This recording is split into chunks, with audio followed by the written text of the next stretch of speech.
बंदी छोड़ सतगुरु रामपाल जी परमेश्वर जी की जय हो।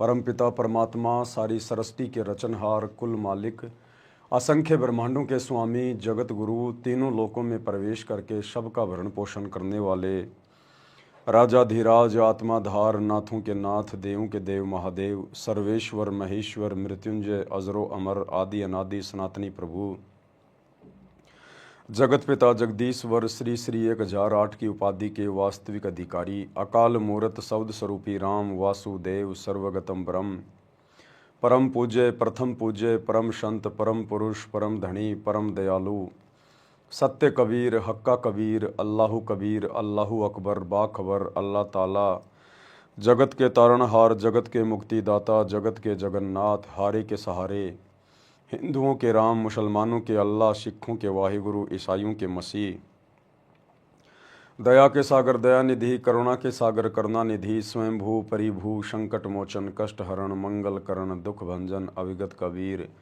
निर्विकार निर्विषम परमात्मा अलय अलेख सतगुरु आदि अनादि सतगुरु असली मर्यादा पुरुषोत्तम असली राम असली कृष्ण असली घनश्याम असली मुरारी राजाओं के राजा महाराजाओं के महाराजा शहंशाहों के शहंशाह सम्राटों के सम्राट भगवानों के भगवान अल्लाहों के अल्लाह प्रभुओं के प्रभु मसीहाओं के मसीह सच्चे वाहिगुरु बाबाओं के बाबा पीरों के पीर सेठों के सेठ जगत सेठ सावड़सा सेठ सर्वगुण संपन्न अनंत कोटि कलाओं के स्वामी अनंत कोटि ब्रह्मांडों के नायक योगियों में महायोगी ध्यानियों में महाध्यानी सिद्धों में परम सिद्ध ज्ञानियों में तत्व ज्ञानी ब्रह्म ज्ञानी महाज्ञानी परम ज्ञानी सर्वश्रेष्ठ ज्ञानी विज्ञानी युवा कबीर समृत कबीर असंवाद अमित ओजा सच्चे रहनुमा करीम अल्लाह सुबहान अल्लाह दुनिया के अंतिम पैगंबर 8 सितंबर 1951 से गांव धनाना जिला सोनीपत हरियाणा भारतवर्ष की पावन भूमि पे प्रकट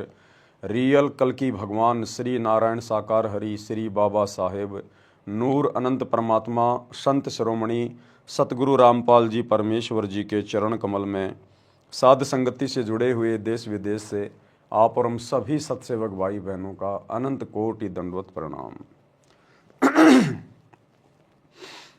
सत्साई भाई और बहनों, दया परमपिता परमेश्वर जी की सारी सृष्टि के सर्जनहार सतगुरु रामपाल जी भगवान की जिनके शुभ आशीर्वाद से विशेष आशीर्वाद से आप और हम सभी सत्सेवक भाई बहन पूज्य गुरुदेव जी के अमर तत्व ज्ञान को आधार बनाकर अपनी आत्मा के कल्याणार्थ हेतु दृढ़ता के साथ हर प्रकार से मर्यादाओं में रहते हुए ज्ञान को आधार बनाकर गुरु को परमात्मा मानकर निरंतर भक्ति मार्ग पर आगे की ओर बढ़ रहे हैं।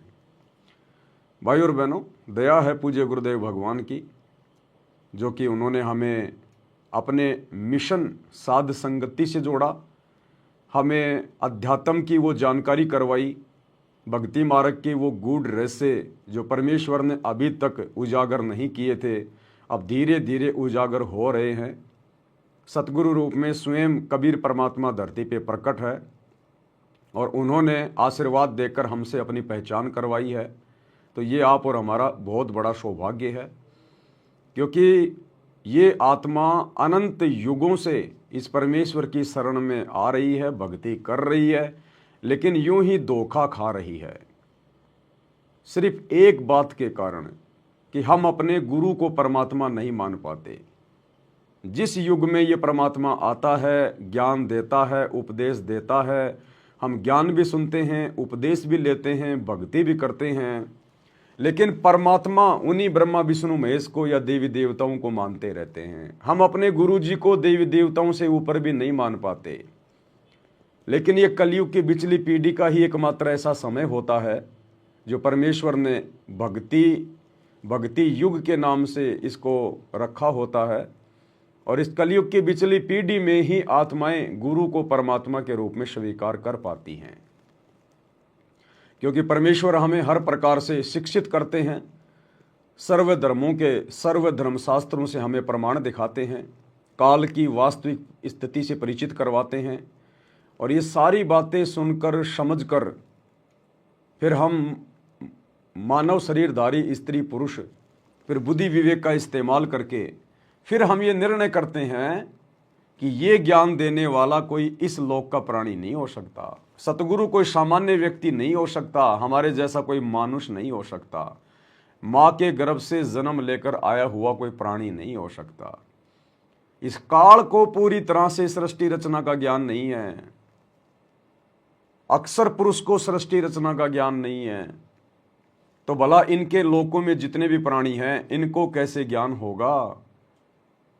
तो ये कौन है जो एक सामान्य व्यक्ति की भूमिका निभाता हुआ, एक सामान्य संत की भूमिका करता हुआ, और जिसने काल से लेकर अक्षर पुरुष तक के सारे पत्ते खोल दिए, ऊपर के चारों लोकों का सारा भेद खोल दिया, सृष्टि के उत्पत्तिकर्ता के विषय में सब कुछ बता दिया। तो ये स्वयं सृष्टि का उत्पत्तिकर्ता ही है। ये सारी बातें वही बता सकता है जिसने सृष्टि को रचा है। इसीलिए तो कहते हैं कि सतगुरु ही पूर्ण ब्रह्म है और सतगुरु आप अलेख, सतगुरु रमता राम है, या में मीन न मेख, कि इसमें जरा सी भी मीन मेख नहीं मिलेगी। सतगुरु स्वयं ही परमात्मा होता है।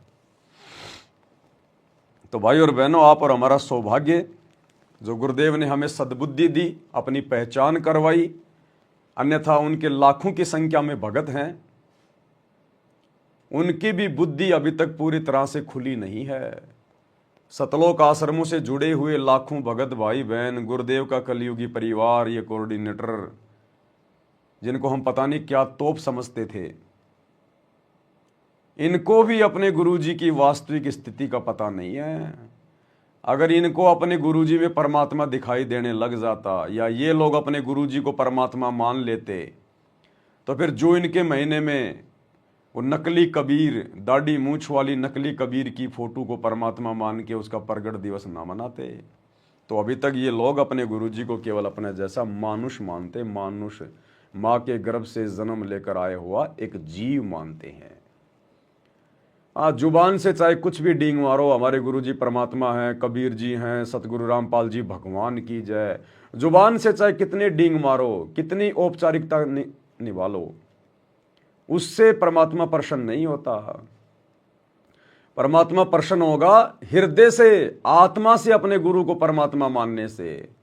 और गुरुजी को पता है कि जब तक उस नकली दाढ़ी मूंछ वाली कबीर जी की समझे जाने वाली मुर्दा बेजुबान फोटो को भगत अपने घर से बाहर नहीं निकालेंगे, जब तक उसका प्रकट दिवस मनाना जून के महीने में बंद नहीं करेंगे, जब तक अपने गले के लॉकेट से उस दाढ़ी मूंछ वाली नकली कबीर की फोटो को नहीं हटाएंगे, तब तक ये सौपन में भी अपने गुरु को परमात्मा नहीं मान सकते।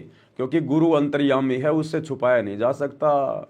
गुरु से धोखाधड़ी नहीं हो सकती, गुरु से छलबल नहीं किया जा सकता। अपनी तरफ से गुरु को मानुष मान के धोखाधड़ी करके, छलबल करके हम अपने कर्म जरूर फोड़ सकते हैं, लेकिन गुरु को धोखा नहीं दे सकते। तो भाई और बहनों, हम गुरु को मानुष मानकर असंख्य युगों से उनके साथ में धोखा करते आ रहे हैं, और वो धोखा उनके साथ नहीं हमारे साथ में हो जाता है। तो अब इस कलयुग की विचली पीढ़ी में किसी भी प्रकार से हम ये धोखा नहीं खाएंगे, चाहे हमें कोई कितना ही लालच दे, कितना ही प्रलोभन दे, चाहे हमें कोई देवताओं का राजा इंद्र बनाए, चाहे ब्रह्मा विष्णु महेश की पोस्ट का लालच दे, हम उसके ऊपर थूक के चलेंगे, थूक के। हमने तो शतलोक जाना है, सबसे बड़ा लालच केवल एक ही रखना है कि हमने मुक्ति प्राप्त करनी है, पूर्ण मोक्ष प्राप्त करना है। हमने इस गोल्डन समय को व्यर्थ में नहीं गंवाना है, हमने तो शतलोक में जाना है। तो भाई और बहनों, इन तमाम चीज़ों को हम अच्छे से समझें, जाने, पहचाने, हमारे अंदर दृढ़ता पैदा हो, इसके लिए पूज्य गुरुदेव वर्तमान में अपने मिशन के तहत हिसार जेल में बैठकर हमारे लिए जो विशेष संदेश भेज रहे हैं, उन विशेष संदेश में आज पार्ट नंबर 12 का और तीसरा भाग है। क्योंकि विशेष संदेशों का निष्कर्ष निकाला जा रहा है, क्योंकि विशेष संदेश हैं, सामान्य संदेश नहीं है। इनके अंदर बहुत सारी बातें गुप्त रूप में बैकग्राउंड में छुपी हुई हैं, जिन बातों को गुरुदेव के आशीर्वाद से ही खोजा जा सकता है। तो विशेष संदेश के ऊपर निष्कर्ष निकालने की प्रक्रिया जारी है। इसी श्रृंखला में आज हमारा ये 12वें नंबर का विशेष संदेश है और उसका तीसरा पार्ट है। तो शुरू करते हैं पूज्य गुरुदेव जी के मुख कमल से। अब क्या बताते हैं बंदी छोड़ गरीबदास जी महाराज के तू लाल था सतलोक। मेरे हंसा भाई, हंस रूप था जब तू आया। अपना स्वरूप भूल मैं भूला, ताते जीव कहाया। मेरे हंसा भाई, हंस रूप था जब तू आया। अब क्या बताते हैं, सतलोक पे आकर तुम कितने गिर के कहाँ पहुंच गए, कभी छोड़ो। क्या कह रहे हैं गुरुदेव? मेरे हंसा भाई, आत्मा को कह रहे हैं, हमें समझाने के लिए परमात्मा कह रहे हैं मेरे हंसा भाई, हंस रूप था जब तू आया। जब तू सतलोक से आया था ना काल के साथ अपनी मर्जी से, तो तू हंस रूप था, यानी तू प्योर आत्मा थी, शुद्ध आत्मा थी। लेकिन इसके साथ नीचे आने के बाद धीरे धीरे धीरे धीरे तेरे ऊपर इस काल में ये विषय विकार चढ़ा दिए। काम, क्रोध, लोभ, मद, अहंकार, पता नहीं दुनिया भर के विकार तेरे ऊपर डाल दिए। और अंत में तेरे को इसने कौवा बना के छोड़ दिया। कौवा, हंस। हंस वो होता है जो किसी को दुख ना दे, किसी को बेवजह परेशान ना करे, किसी के साथ मारपीट, लड़ाई झगड़ा, गाली गलौज ना करे, किसी का बुरा भी ना सोचे, जीव हत्या ना करे, नशा ना करे, सबके साथ प्यार प्रेम से रहे। तो सतलोक से जब हम आए थे, प्योर आत्मा थे, हमारे पास में भक्ति धन था बहुत ज्यादा। और जब तक हमारे साथ में वो भक्ति धन था जो हम सतलोक से लाए थे अपने बाप के घर से, तब तक इसने हमारे को ऊपर के लोकों में रखा, मां स्वर्ग में रखा, स्वर्ग में रखा, देवी देवता बनाया। हमारा सारा भक्ति धन इसने लूट लिया, टैक्स लगा लगा के। फिर हमारे को नीचे पृथ्वी पे पटक दिया, राजा बना दिया, महाराजा बना दिया। ये क्यों बनाता है यहाँ राजा महाराजा धनवान? हमारा भक्ति धन लुटाने के लिए। हम तो सोचते हैं मैं राजा बन गया, महाराजा बन गया, मैं पूरी पृथ्वी का राष्ट्रपति बन गया, मेरे बराबर कोई शक्तिशाली नहीं, कोई धनवान नहीं। ये तो सबसे बड़ी मूर्खता है। ये तो हमारा धन लूटा जा रहा है।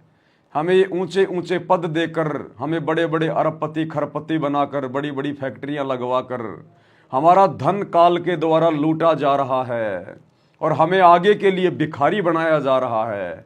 हमें गधा कुत्ता शुअर बनाने की तैयारी की जा रही है, बहुत बड़ा आदमी बनाकर, राष्ट्रपति प्रधानमंत्री के पद देकर। और अंत में ये काल फिर हमारे को कौवा बना के छोड़ देता है। कहाँ तो हम हंस बन के मोती खाते थे, और कौवा बनकर ना जाने कितने जन्मों तक हमने टट्टी खाया, मांस खाया, गोबर खाया। तो परमात्मा कहते हैं अब तुम्हें फिर से वो सारी बातें याद दिलाई जा रही है कि मेरा हंसा भाई हंस रूप था जब तू आया। अब सतलोक में यदि तुझे वापस जाना है, अपने पिता के घर पे जाना है, मोक्ष प्राप्त करना है, हंस दशा को प्राप्त करना है, तो तूने वापस उसी प्रकार से निर्विकार बनना पड़ेगा। तूने हंस बनना पड़ेगा। ये कौवे की तरह तूने गंदी राजनीति में जाके टट्टी नहीं खाना, राजनेताओं की रैलियों में जाके तूने टट्टी नहीं खाना, मांस नहीं खाना, दुनिया के आरक्षणों में बैठ के तूने टट्टी नहीं खाना। तू हंस बन, कौवा मत बन। गुंडों की सीबीआई जांच का समर्थन करके, गुंडों की सीबीआई जांच के समर्थन में 5-5 लाख रुपए देके तू हंस दशा से कौवा बन के टट्टी मत खा। अरे अपने लोभ लालच के लिए, अपने धार्मिक धंधे के लिए, तू दुनिया के लिए स्टेडियम बनवा के टट्टी मत खा, तू कौवा मत बन। आन उपासना करने वालों के लिए, जो कि परमात्मा के अपराधी हैं, उन काल उपासकों के लिए अयोध्या में जाके तू भंडारा मत लगा, तू टट्टी मत खा, तू हंस बनने की तरफ आगे बढ़े, कौवा मत बन तू।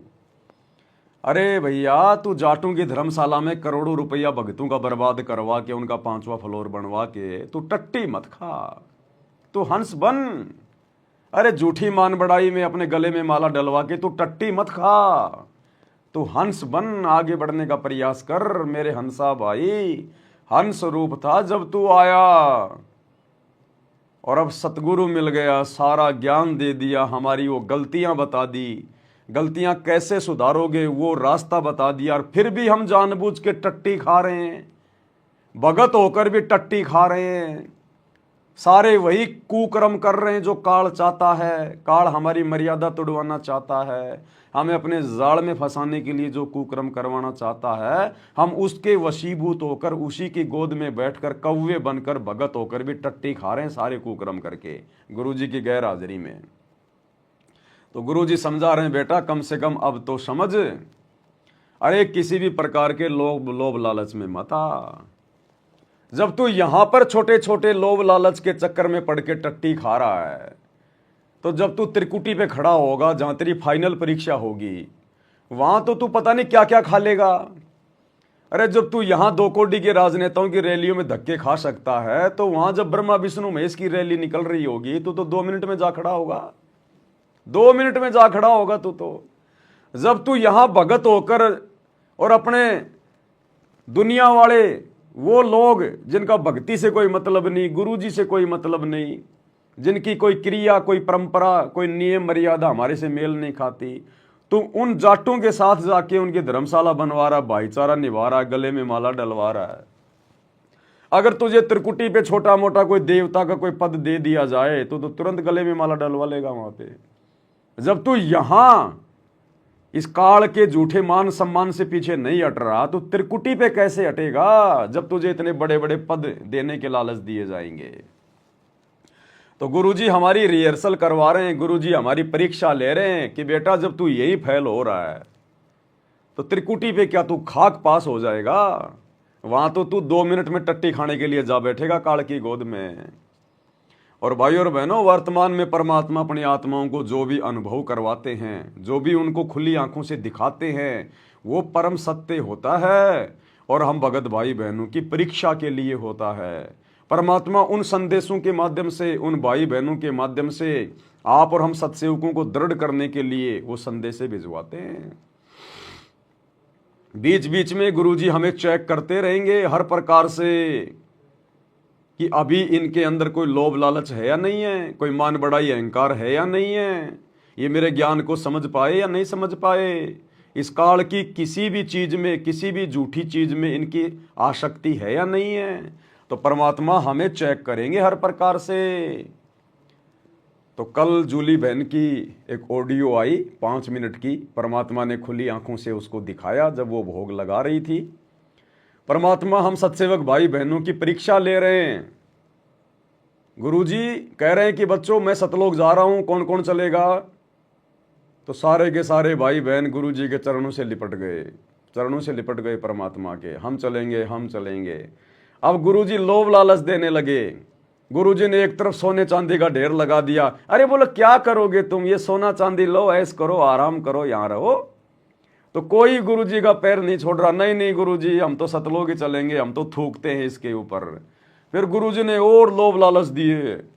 अंत में गुरुजी ने दास को कहा कि ले बेटा तेरे सिर पे ये मुकुट पहना रहा हूं, तेरे को राजा बना रहा हूं पूरी दुनिया का, तू यहां राज कर पूरी दुनिया पे, ये मुकुट तेरे लिए है। तो दास ने चरण छोड़े नहीं। जूली बहन बोली भैया आप तो रो रो के और गुरुजी के चरणों से लिपटे रहे कि परमात्मा मेरा जो असली ताज है, जो असली मुकुट है, यानी जिसमें मेरी इज्जत है, जिसमें मेरा मान सम्मान है, वो तो आपके चरणों की धूल है। ये ताज हमें नहीं चाहिए परमात्मा, इस ताज के अधिकारी तो आप हो, हम तो 2 कोटि के जीव भिखारी हैं आपके। हमें परमात्मा ना सोना चांदी चाहिए, ना हमें ताज चाहिए, ना हमें यहाँ का कोई सुख चाहिए, ना राजा बनना ना महाराजा बनना। और गुरुजी बार बार कह रहे पैर तो छोड़ो, नहीं नहीं नहीं छोड़ेंगे नहीं छोड़ेंगे, क्योंकि हमें पता चल गया कि गुरुजी सतलोक जा रहे हैं, तो हमने तो जाना है सतलोक, भक्ति हम तो सतलोक के लिए कर रहे हैं। तो गुरुजी ने अंत तक परीक्षा ली, हर प्रकार के लोभ लालच दिए अपना पैर छुड़वाने के लिए। पैर छुड़वाना यानी भक्ति छुड़वाना। अगर हम आत्माओं का जरा भी ध्यान संसार की किसी भी झूठी वस्तु में हो गया, लोभ लालच में हम आ गए और भक्ति को हल्के में ले लिया, वो होता है गुरुजी के पैर छोड़ना। यानी गुरुजी ने हमें यह दिखाया, गुरुजी हमें यह बताना चाह रहे हैं इन घटनाओं के माध्यम से कि बच्चों ये काल हर प्रकार से तुम्हारे साथ में छलबल करेगा, यहां भी करेगा और जब त्रिकुटी पे जाओगे वहां तो करेगा ही करेगा। तुम्हें लोभ लालच दिए जाएंगे, तुम्हें सुनहरे सुनहरे ऑफर दिए जाएंगे, एक के साथ में 3 फ्री। तुमने क्या करना है उस समय? तो वो रिहर्सल गुरुजी हमारी आज पहले करवा रहे हैं। तो जब ये ऑडियो हम भाई बहन सुनेंगे तो सब तक ये संदेशा जाएगा कि हमने अंत में क्या करना है। हमारा तो टारगेट ही सतलोक जाना है। ये सोना चांदी घर मकान गाड़ी कोठियाँ ये बनाना थोड़ी है। ये मान बढ़ाई प्राप्त करना, राजा महाराजा बनना, राष्ट्रपति बनना, पूरी दुनिया का प्रधानमंत्री बनना, ये हमारा सपना थोड़ी है। तो इस 5 मिनट की ऑडियो के माध्यम से परमेश्वर ने सर्व सतसेवक समाज को ये संदेशा दिया है कि जब तक इस शरीर में हो किसी भी लोभ लालच में नहीं आना, और अंतिम श्वास तक अपने गुरु जी के चरणों में इसी प्रकार से दृढ़ होके लगे रहना।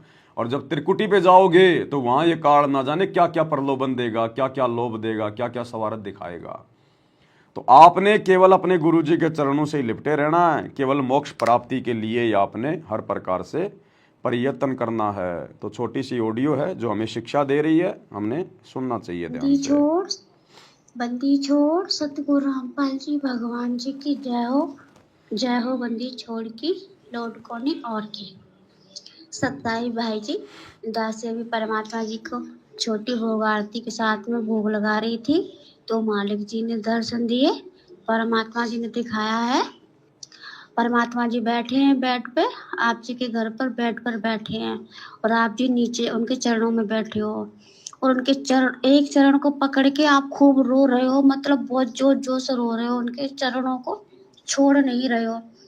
एक बार आपने एक वीडियो बनाया था जिस समय आपने कहा था कि हमने कहा था कि अगर हमारे गुरुजी को नहीं छोड़ा जाएगा, उसके ऊपर कोई आपने वीडियो बनाया था कि हम अपने परिवार के साथ में जान दे देंगे।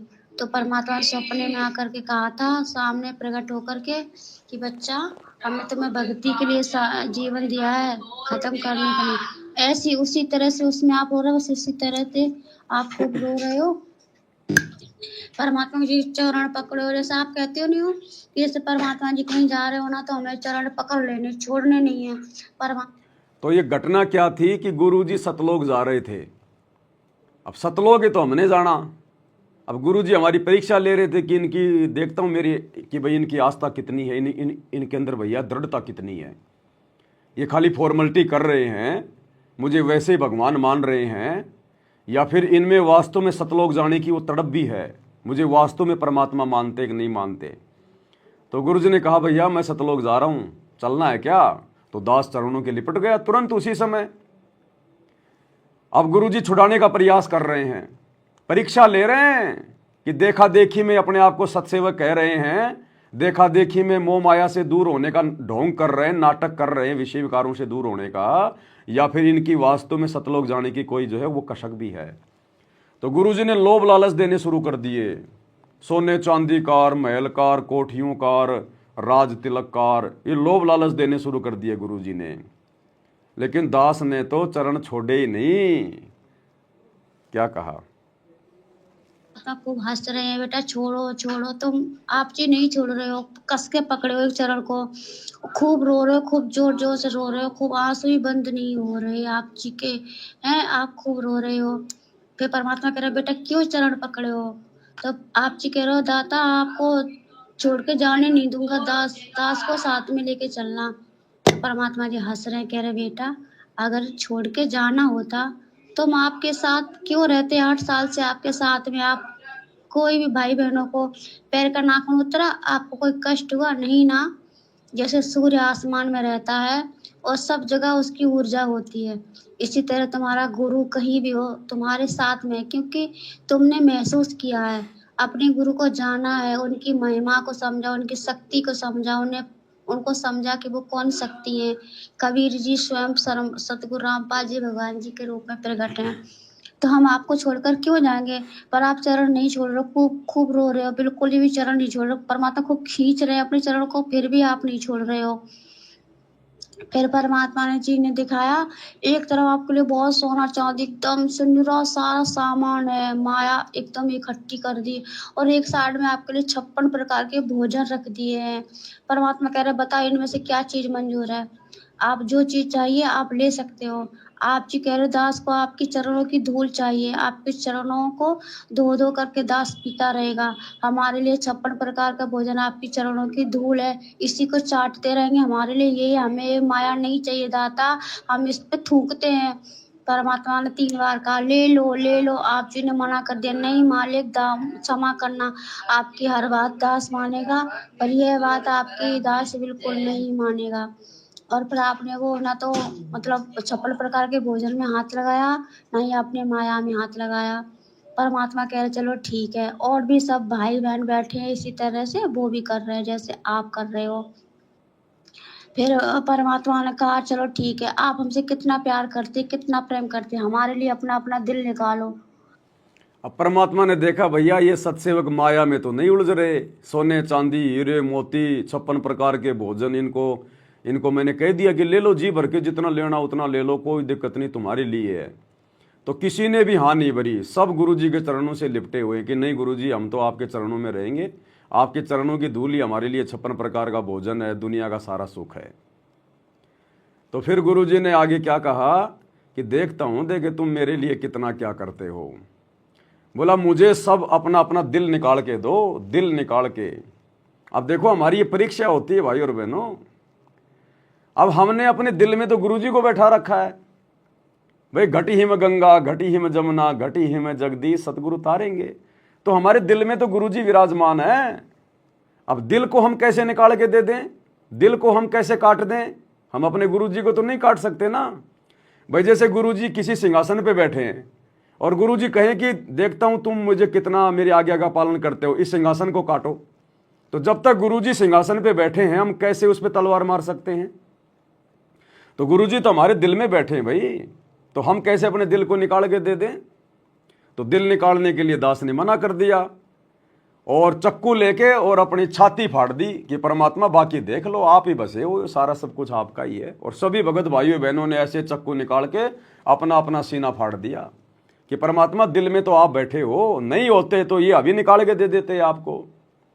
और कहीं ये ना हो कि भाई हम कोई मतलब डर रहे हैं, तो हमने साइड से चक्कू से अपना सीना चीर दिया जैसे हनुमान जी ने चीरा था वैसे, और उसके अंदर देखा तो सतगुरु रामपाल जी भगवान बैठे हुए हैं, परमात्मा सबको दिखा रहे हैं अपनी मूर्ति। मतलब गुरुजी हम सभी सत्सेवक भाई बहनों के घट में बैठे हुए हैं, हमारे साथ में है पल पल शब्द रूप में। तो क्या कहा फिर मालिक ने, फिर परमात्मा ने कहा चलो ठीक है, आप हमसे कितना प्यार करते, कितना प्रेम करते, हमारे लिए अपना अपना दिल निकालो।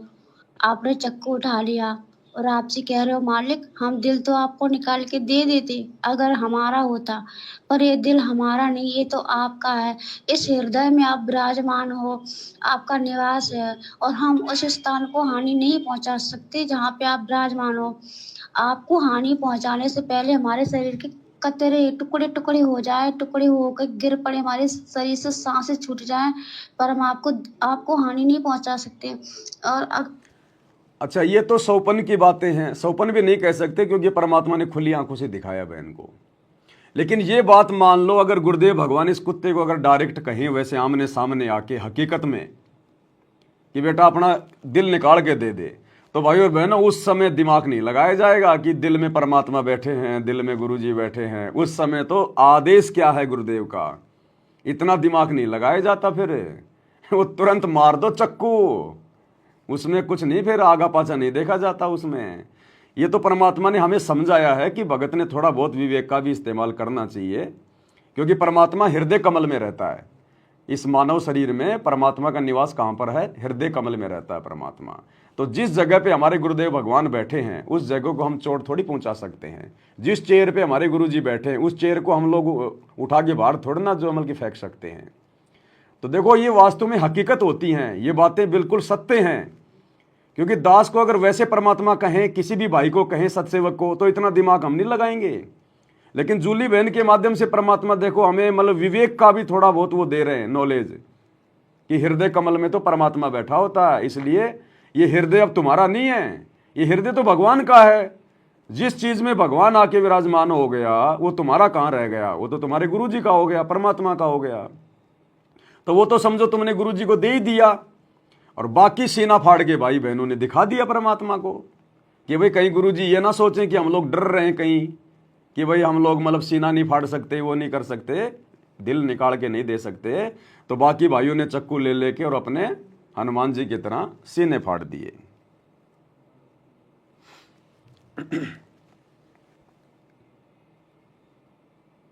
अगर हमारा होता, पर ये दिल हमारा नहीं, ये तो आपका है।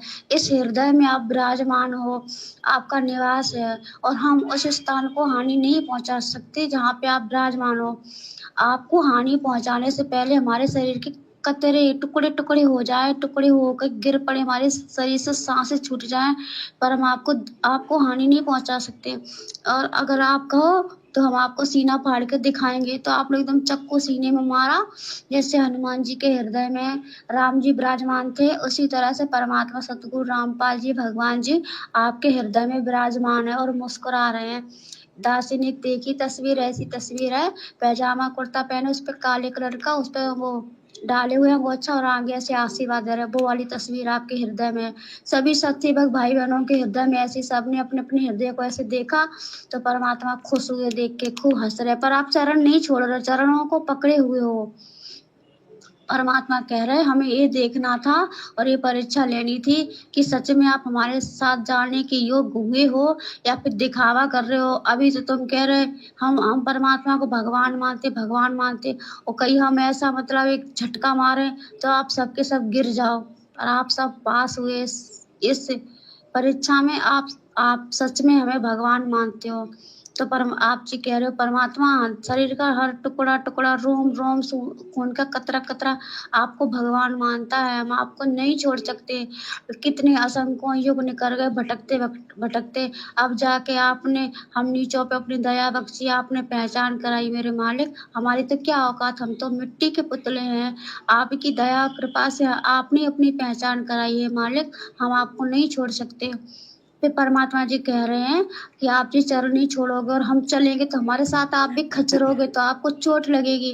तो आप जी कह रहे नहीं मालिक, अब भगवान के होते उनके भक्तों को कुछ चोट तो छू भी नहीं सकती। अगर हम आपके साथ खचरेंगे तो हमारे फूल जैसा शरीर होगा, फूल चुभेंगे, हमारे शरीर में मिट्टी नहीं चुभेगी।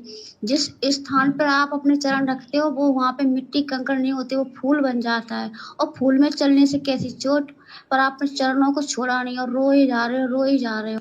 परमात्मा जी ताज लिए अपने हाथों में और आप जी को कह रहे बेटा ये ताज हम आपको पहनाएंगे।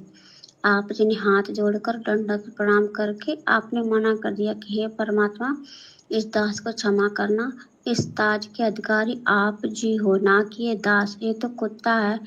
और हमारे ताज आपके चरणों की धूली इस दास के सर का ताज है। ये कह के परमात्मा ने कहा नहीं बेटा ये ताज हमने खासकर आपके लिए ही मंगाया है। अब फिर परमात्मा तो ने बेटा ये ताज हम आपको पहना फिर लास्ट में परमात्मा ने और क्या लोभ लालच दिया, ताज मुकुट। परमात्मा ने ताज पहनाना चाहा, क्योंकि आने वाले समय में भाई और बहनों परमात्मा के बच्चे ही राज करेंगे। देशों के राजा जो होंगे वो परमात्मा के बच्चे होंगे आने वाले समय में। तो परमात्मा ने फिर एक ताज लिया और ताज दास को पहनाना चाहा, तो दास ने मना कर दिया, क्योंकि दास बार बार आप सभी भाई बहनों को भी कहता है कि अगर कोई ऐसा समय आ जाए, परमात्मा यदि हमें कहें कि बेटा लो तुम वहाँ के राजा बन जाओ, तुम वहाँ के प्रधानमंत्री बन जाओ, क्योंकि आने वाले समय में कोई चुनाव नहीं होंगे, ये लास्ट समय चल रहा है, ये 2-4 साल में सब कुछ तहस नहस हो लेगा, ये 2-3-4 साल में सब कुछ तहस नहस हो लेगा। ये लोकतंत्र फाकतंत्र सब कुछ भाग जाएगा, कुछ नहीं रहेगा। जो सतगुरु आदेश करेंगे वही होगा। बिना चुनाव के 1 सेकंड में गुरुजी नीचे उतार देंगे, 1 सेकंड में गुरुजी ऊपर बैठा देंगे। तो गुरुजी ने फिर दास को जो है मतलब कि राज तिलक करना चाहा, दास को ताज पहनाना चाहा, तो दास ने मना कर दिया, क्योंकि भाई और बहनों जो हमारे अंदर जो वृत्ति होगी ज्ञान को आधार बना के, वही हमारी शोपन में होगी। तो दास तो भाई बहनों को मना ही करता है कि हमने तो इस गंदे ताज को भी नहीं पहनना, यहाँ का राजा महाराजा भी नहीं बनना हमने। जब इंद्र दा राज कागदा बिष्टा, तो धरती का राज तो कितना गया वित्या होगा, कितना गंदा होगा यहाँ का राज। तो फिर हम भक्ति नहीं कर पाएंगे, हम फिर बैठ के आधा घंटा 1 घंटा सुमरण नहीं कर पाओगे। फिर अगर बैठ भी जाओगे तो दिमाग में वही दुनिया भर की बातें चलती रहेंगी, फिर वो सुमरण थोड़ी है, फिर वो सुमरण नहीं है। तो फिर हम भक्ति नहीं कर पाएंगे। हमने करनी भक्ति, हमने जाना सतलोक, यहाँ का राज तो हम ना जाने कितनी बार भोग चुके हैं, कोटि जन्म तू राजा की न्या। तो गुरुजी बार बार कहते रहे कि बेटा ये मुकुट मैंने स्पेशल तेरे लिए बनवाया है, यहाँ का राज्य तेरे को ही देना है। तो दास ने मना कर दिया, बिल्कुल गुरुजी के पैर नहीं छोड़े। अंत में गुरुजी ने फिर कहा कि मैं तुम लोगों की परीक्षा ले रहा था कि देखता हूं तुम्हारे अंदर यहाँ के राजपाट की थोड़ी बहुत कोई आशा है या नहीं है। शरीर मिट्टी नहीं चुभेगी। जिस स्थान पर आप अपने चरण रखते हो वो वहां पे मिट्टी कंकड़ नहीं होती, वो फूल बन जाता है। और फूल में चलने से कैसी चोट, पर आपने चरणों को छोड़ा नहीं और रोए जा रहे हो, रोए जा रहे हो। परमात्मा जी ताज लिए अपने हाथों में और आप जी को कह रहे बेटा ये ताज हम आपको पहनाएंगे। आप जी ने हाथ जोड़कर दंडवत प्रणाम करके आपने मना कर दिया कि हे परमात्मा इस दास को क्षमा करना, इस ताज के अधिकारी आप जी हो, ना कि ये दास, ये तो कुत्ता है। और हमारे ताज आपके चरणों की धूली इस दास के सर का ताज है। ये कह के परमात्मा ने कहा नहीं बेटा ये ताज हमने खासकर आपके लिए ही मंगाया है। तो आप जी ने कह दिया नहीं मालिक ये दास ये ताज नहीं पहन सकता। इतना कह के आपने परमात्मा जी के चरणों की धूल लेकर अपने सर पे डाल ली और बोले कि हे बंदी छोड़ मेरे परमपिता परमेश्वर, आपके चरणों की धूली इस दास के सर की ताज है। फिर परमात्मा इस बात से खूब खुश हुए और आपको सीने से लगा लिया। बस इतना ही परमात्मा ने दिखाया था। बंदी छोड़ सतगुरु रामपाल जी भगवान जी की जय हो। तो कहने का मतलब भाई और बहनों, हम सतलोक से हंस बन के आए थे और जब तक हम यहाँ सतगुरु की भक्ति करके मर्यादाओं में रह के अपने आचार विचार व्यवहार को ठीक करके विषय विकारों से दूर हट के जब तक हम पुनः हंस दशा में नहीं आएंगे, हंस नहीं बनेंगे, सच्चे भगत नहीं बनेंगे, तब तक हम वापस सतलोक जाने के अधिकारी नहीं बन सकते। तो यहाँ ना जाने कैसे कैसे लोभ लालच हमें दिए जाएंगे, दिखाए जाएंगे, क्योंकि अभी तो हमारी भक्ति शुरू हुई है। जब हमारी भक्ति धन जमा होगा तभी तो हमारे को लोभ लालच दिए जाएंगे। तो अब धीरे धीरे हम भक्ति कर रहे हैं, धीरे धीरे हमारा भक्ति धन जमा होगा। तो यहाँ तो सारा सब कुछ पाप और पुण्य के आधार से चलता है। तो यहाँ तो जो सेठ होता है उसको जल्दी पकड़ा जाता है ना कि भाई मोटा ग्राहक है, ज़्यादा सामान खरीदेगा, ज़्यादा पैसा देगा। तो यहाँ तो भक्ति धन चलता है। तो हमें त्रिकुटी पे भी लालच दिए जाएंगे कि तुम्हारे को ये देवता बना देंगे, तुम्हारे को ब्रह्मा की पदवी दे देंगे, विष्णु की पदवी दे देंगे, तुम्हें देवताओं का राजा इंद्र बना देंगे। जिसके पास जितना ज्यादा धन होगा वही काल के द्वारा उनको जो है लोभ दिया जाएगा। तो गुरुजी यहीं पे हमारी रिहर्सल करवा रहे हैं कि नालायक को डगमग मत हो जाना। तुम्हें सतलोक के बारे में बता दिया, ये 21 ब्रह्मांड और यहाँ का झूठा सुख, ये तो सतलोक की 2 कॉपी है, फोटो कॉपी। जैसे एक तो ओरिजिनल मार्कशीट हो और एक उसकी फोटोकॉपी निकला ले कोई ब्लैक एंड व्हाइट, तो वो ब्लैक एंड व्हाइट नहीं चलती है। जब नौकरी लगने का समय आएगा तो ओरिजिनल ही चलेगी। तो ये तो काल ने सतलोक की फोटोकॉपी बना रखी है यहाँ पे, लेकिन ओरिजिनल सतलोक में है सारे सुख। तो हमने यहाँ देखना भी नहीं है, ये फोटोकॉपी है। फोटोकॉपी हमारे क्या काम की, लोग वैसे उसको फाड़ के फेंक देते हैं फोटोकॉपी को तो, लेकिन ओरिजिनल को कोई फाड़ के नहीं फेंकता अपनी मार्कशीट को। तो ओरिजिनल सतलोक के सुख हमें गुरुजी ने बता दिए। तो यहाँ के झूठे सुखों की तरफ राजा महाराजा बनना, देवी देवता बनना, इंद्र बनना, ब्रह्मा विष्णु महेश बनना, हमारे लिए तो कागदा बिष्टा है, काग का बीट। तो इस प्रकार हम भाई बहनों ने अपनी सोच को अपने गुरुदेव भगवान के चरणों में लगा के रखना है। यहाँ के किसी भी झूठे सुख की तरफ हमने आसक्ति नहीं दिखानी, दुनिया को देख के नहीं चलना, दुनिया के सुखों को देख के हमने प्रभावित नहीं होना। क्योंकि जितने भी सुख हैं इस 21 ब्रह्मांड के वो सब हम भोग चुके हैं। हम यहाँ पर राजा महाराजा बन के, देवी देवता बन के, ब्रह्मा विष्णु महेश बन के हम ये सारे पद सारे सुख भोग चुके हैं। तभी तो हमारा नंबर आया है, तभी तो हमारा वापस सतलोक जाने का नंबर आया है। तो जो सारी चीजें हम भोग चुके हैं और सब कुछ भोगने के बाद फिर हमारे को गधा बनना पड़ा, सुअर बनना पड़ा, कुत्ता बनना पड़ा, टट्टी खाना पड़ा, गरीब निर्धन भिखारी बनना पड़ा, रोड पे 1-1 रुपए के लिए हाथ फैलाने पड़े हमारे को, ना जाने कितने जन्मों में। तो अब क्या बनना हमारे को वापस? अगर बन भी गए तो फिर वापस उसी प्रोसीजर में आएंगे, फिर 84 में जाना पड़ेगा, गधा कुत्ता सुअर बनेंगे, रोड पे भिखारी बन के 1-1 रुपए के लिए दिए बाबा दिए बाबा दिए बाबा। तो ये जन्म तो हम असंख्य बार भोग चुके हैं। तो हमने तो इस चक्कर से बाहर निकलना है, इस अरहट के कुएं से बाहर निकलना है। तो हमारा समय आ गया, इसलिए परमात्मा बीच बीच में हमारी परीक्षा भी लेगा। हमारे सामने वैसे भी परमात्मा परिस्थितियां पैदा कर देगा, वैसे भी परिस्थितियां पैदा कर देगा परमात्मा। कैसे? मान लीजिए आप किसी के मकान में किराए पे रह रहे हैं और वो बहुत बड़ा आदमी है, उसके विदेशों में भी उसके मकान है, फ्लैट है, अरबपति खरबपति है, संतान उसके है नहीं, और वो हो गया बूढ़ा, और आपके व्यवहार को देखकर वो सोचेगा यार ये भगत बहुत अच्छा आदमी है, और मेरे को तो मरना ही है, संपत्ति मेरी फिर लोग खाएंगे लूटेंगे। और वो आपको कहे कि बेटा मैं तेरे नाम पे करना चाहता हूँ मेरा ये मकान, और मेरा वो बाहर का विदेश का मकान भी, और मेरी बैंकों में जितने भी संपत्ति है सोना चांदी, बेटा मैं तेरे नाम पे करना चाहता हूँ। भाई और बहनों, मन में इतना भी विचार नहीं आना चाहिए कि भाई ये तो अपनी मर्जी से कर रहा है, मैं थोड़ी मांग रहा हूं इससे, अपनी मर्जी से दे रहा है तो दे दो, हमें कोई दिक्कत नहीं, इतना भी नहीं आना चाहिए। उसको बोलो भैया मैं तो इस मकान में जब तक रहूंगा ना उसका भी किराया दूंगा, फ्री में तेरे मकान में भी नहीं रहूंगा, तेरी ये संपत्ति लेना तो मेरे लिए सौपन जैसी बात है, मैं तो छूंगा भी नहीं, कि चाहे किसी को दे ना दे, चाहे सरकार लूटे तेरे बाद, चाहे तेरे रिश्तेदार लूटें, जिस दिन तू मर जाएगा मैं तो मकान खाली करके निकल जाऊंगा यहां से। अब ना जाने उसने वो पैसा किस प्रकार से कमाया है, उसके ऊपर तो 3 लोग का भार है। अरे वो भार वो पाप हम क्यों लें अपने नाम पे? वो तो अपने पाप हल्के करके हमारे को संपत्ति देके वो तो अपने पाप बांट रहा है, हम उसके पापों को क्यों बंटवाएं? तो हमने तो ऐसी स्थिति में भी, क्योंकि मन बकवाद करेगा कि रे पवनदास तू मांग थोड़ी रह गया है, ये तो अपने आप दे रहा है तेरे को, ये अरबों खरबों की संपत्ति तूने मांगी थोड़ी है। और सही बात है, इसके मरने के बाद में लोग खाएंगे लोग लूटेंगे, उससे अच्छा तू ले ले, कम से कम सदुपयोग तो करेगा। इतना भी नहीं सोचना हमने, वो इतना भी नहीं सोचना हमने तो बिल्कुल फंसना ही नहीं। हमारे भाग्य में हो तो भी हम गुरुजी से प्रार्थना करें, गुरुजी हमें तो बिल्कुल इसी हाल में रखना, हमें तो ये गरीबी वाले हाल में रखना परमात्मा, ताकि आपकी याद बनी रहे, ये भक्ति पे हम लगे रहें, बकवादों से मन हटा रहे। तो हमने तो इस प्रकार से भी ठोकर मार देनी है दुनिया की संपत्ति को, फिर बाकी ये और चीजें है क्या फिर हमारे लिए? हमारा केवल एक ही टारगेट, केवल एक ही मकसद, क्योंकि ये दुनिया पूरी तरह से उलझन में उलझी हुई है। अगर हम दुनिया की तरफ देख के चलेंगे तो भाई और बहनों हमारे भाव नहीं बनेंगे इस भक्ति में, इस भगवान में, सतलोक जाने में। भक्ति भले हम करते रहेंगे पर लेकिन वो फॉर्मेलिटी हो जाएगी। फिर ये काल फिर एक समय ऐसा भी आएगा, जैसे जैसे हमारा भक्ति धन बढ़ेगा ये हमारे को भ्रमित करने का भी पूरा प्रयास करेगा, हमें उसी सांसारिकता में वापस डुबोने का प्रयास करेगा।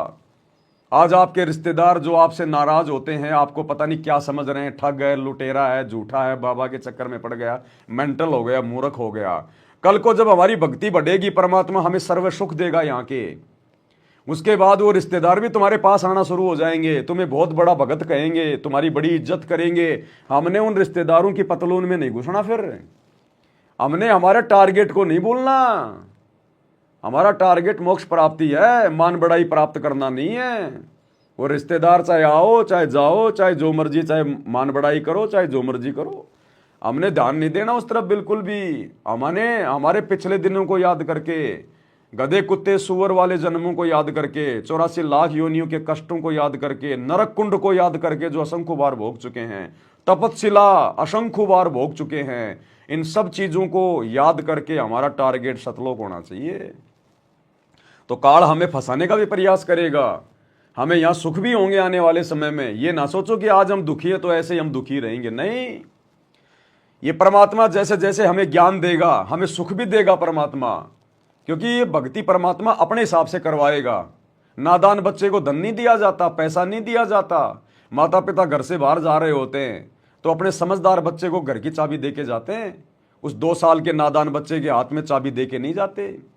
तो जैसे जैसे हमें ज्ञान होगा माया के गुणों का, अवगुणों का, कि कहाँ ये माया मुझे धोखा देगी, कहाँ मैं इसका सदुपयोग कर सकता हूँ, उसी हिसाब से गुरुजी धीरे धीरे हमें सुख भी देगा। यहाँ के राजा को इतने सुख नहीं होंगे जो आने वाले समय में सतगुरु रामपाल जी के भक्तों को होंगे। तो हमने उन सुखों में फंसना नहीं है, उलझना नहीं है हमने। हमारा टारगेट केवल मोक्ष होना चाहिए, केवल मोक्ष।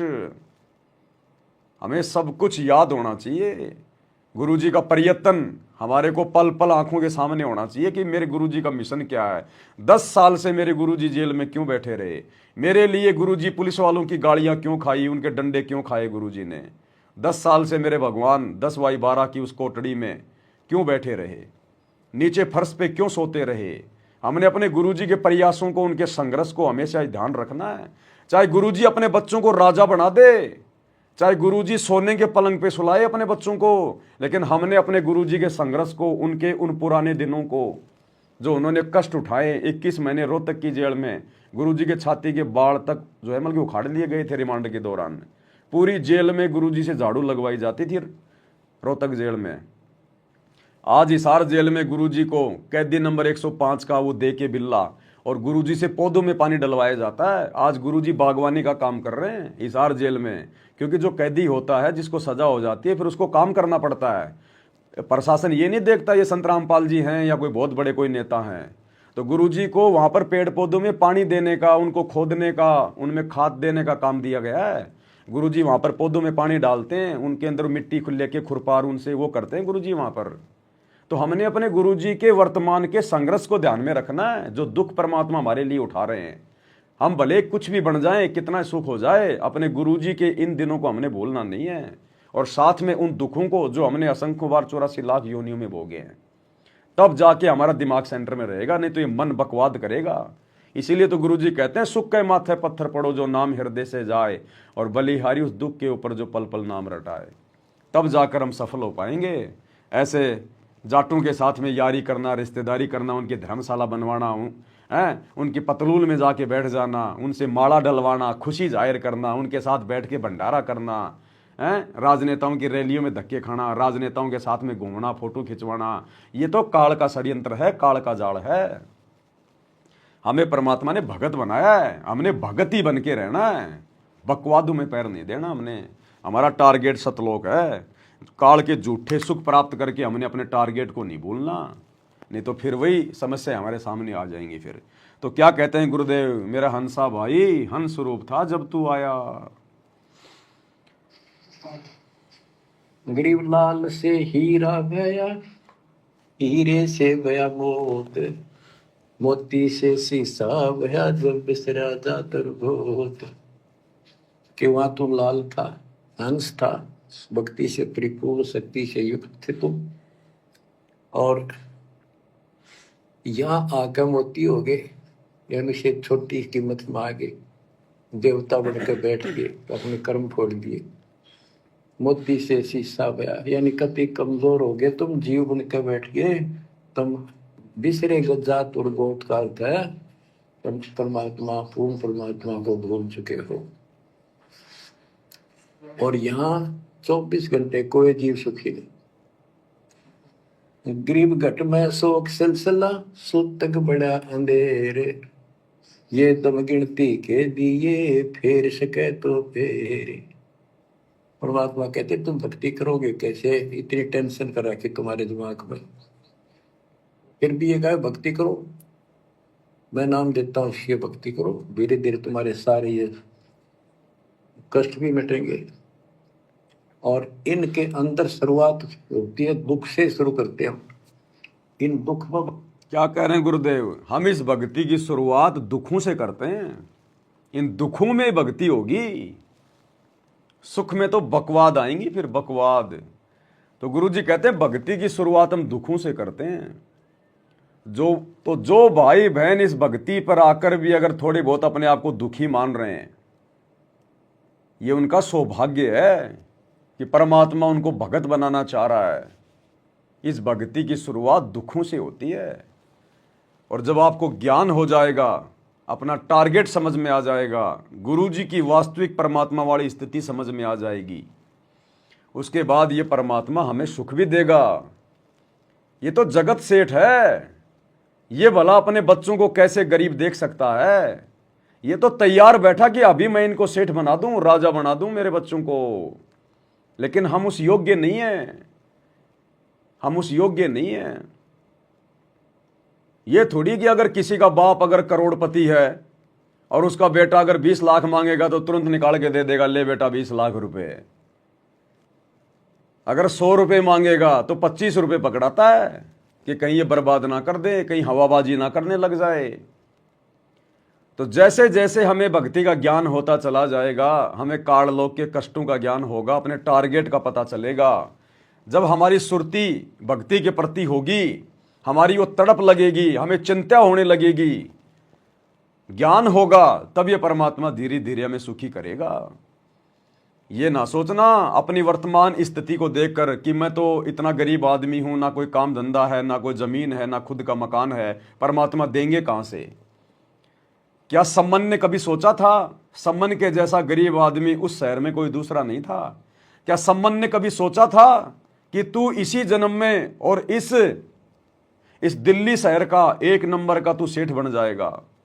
परमात्मा ने उस सम्मन को, जो सपने में भी नहीं सोच सकता था, जो सुबह खा लिया तो शाम का नहीं पता था, उसी सम्मन को उसी जन्म में दिल्ली का 1 नंबर का सेठ बना दिया परमात्मा ने।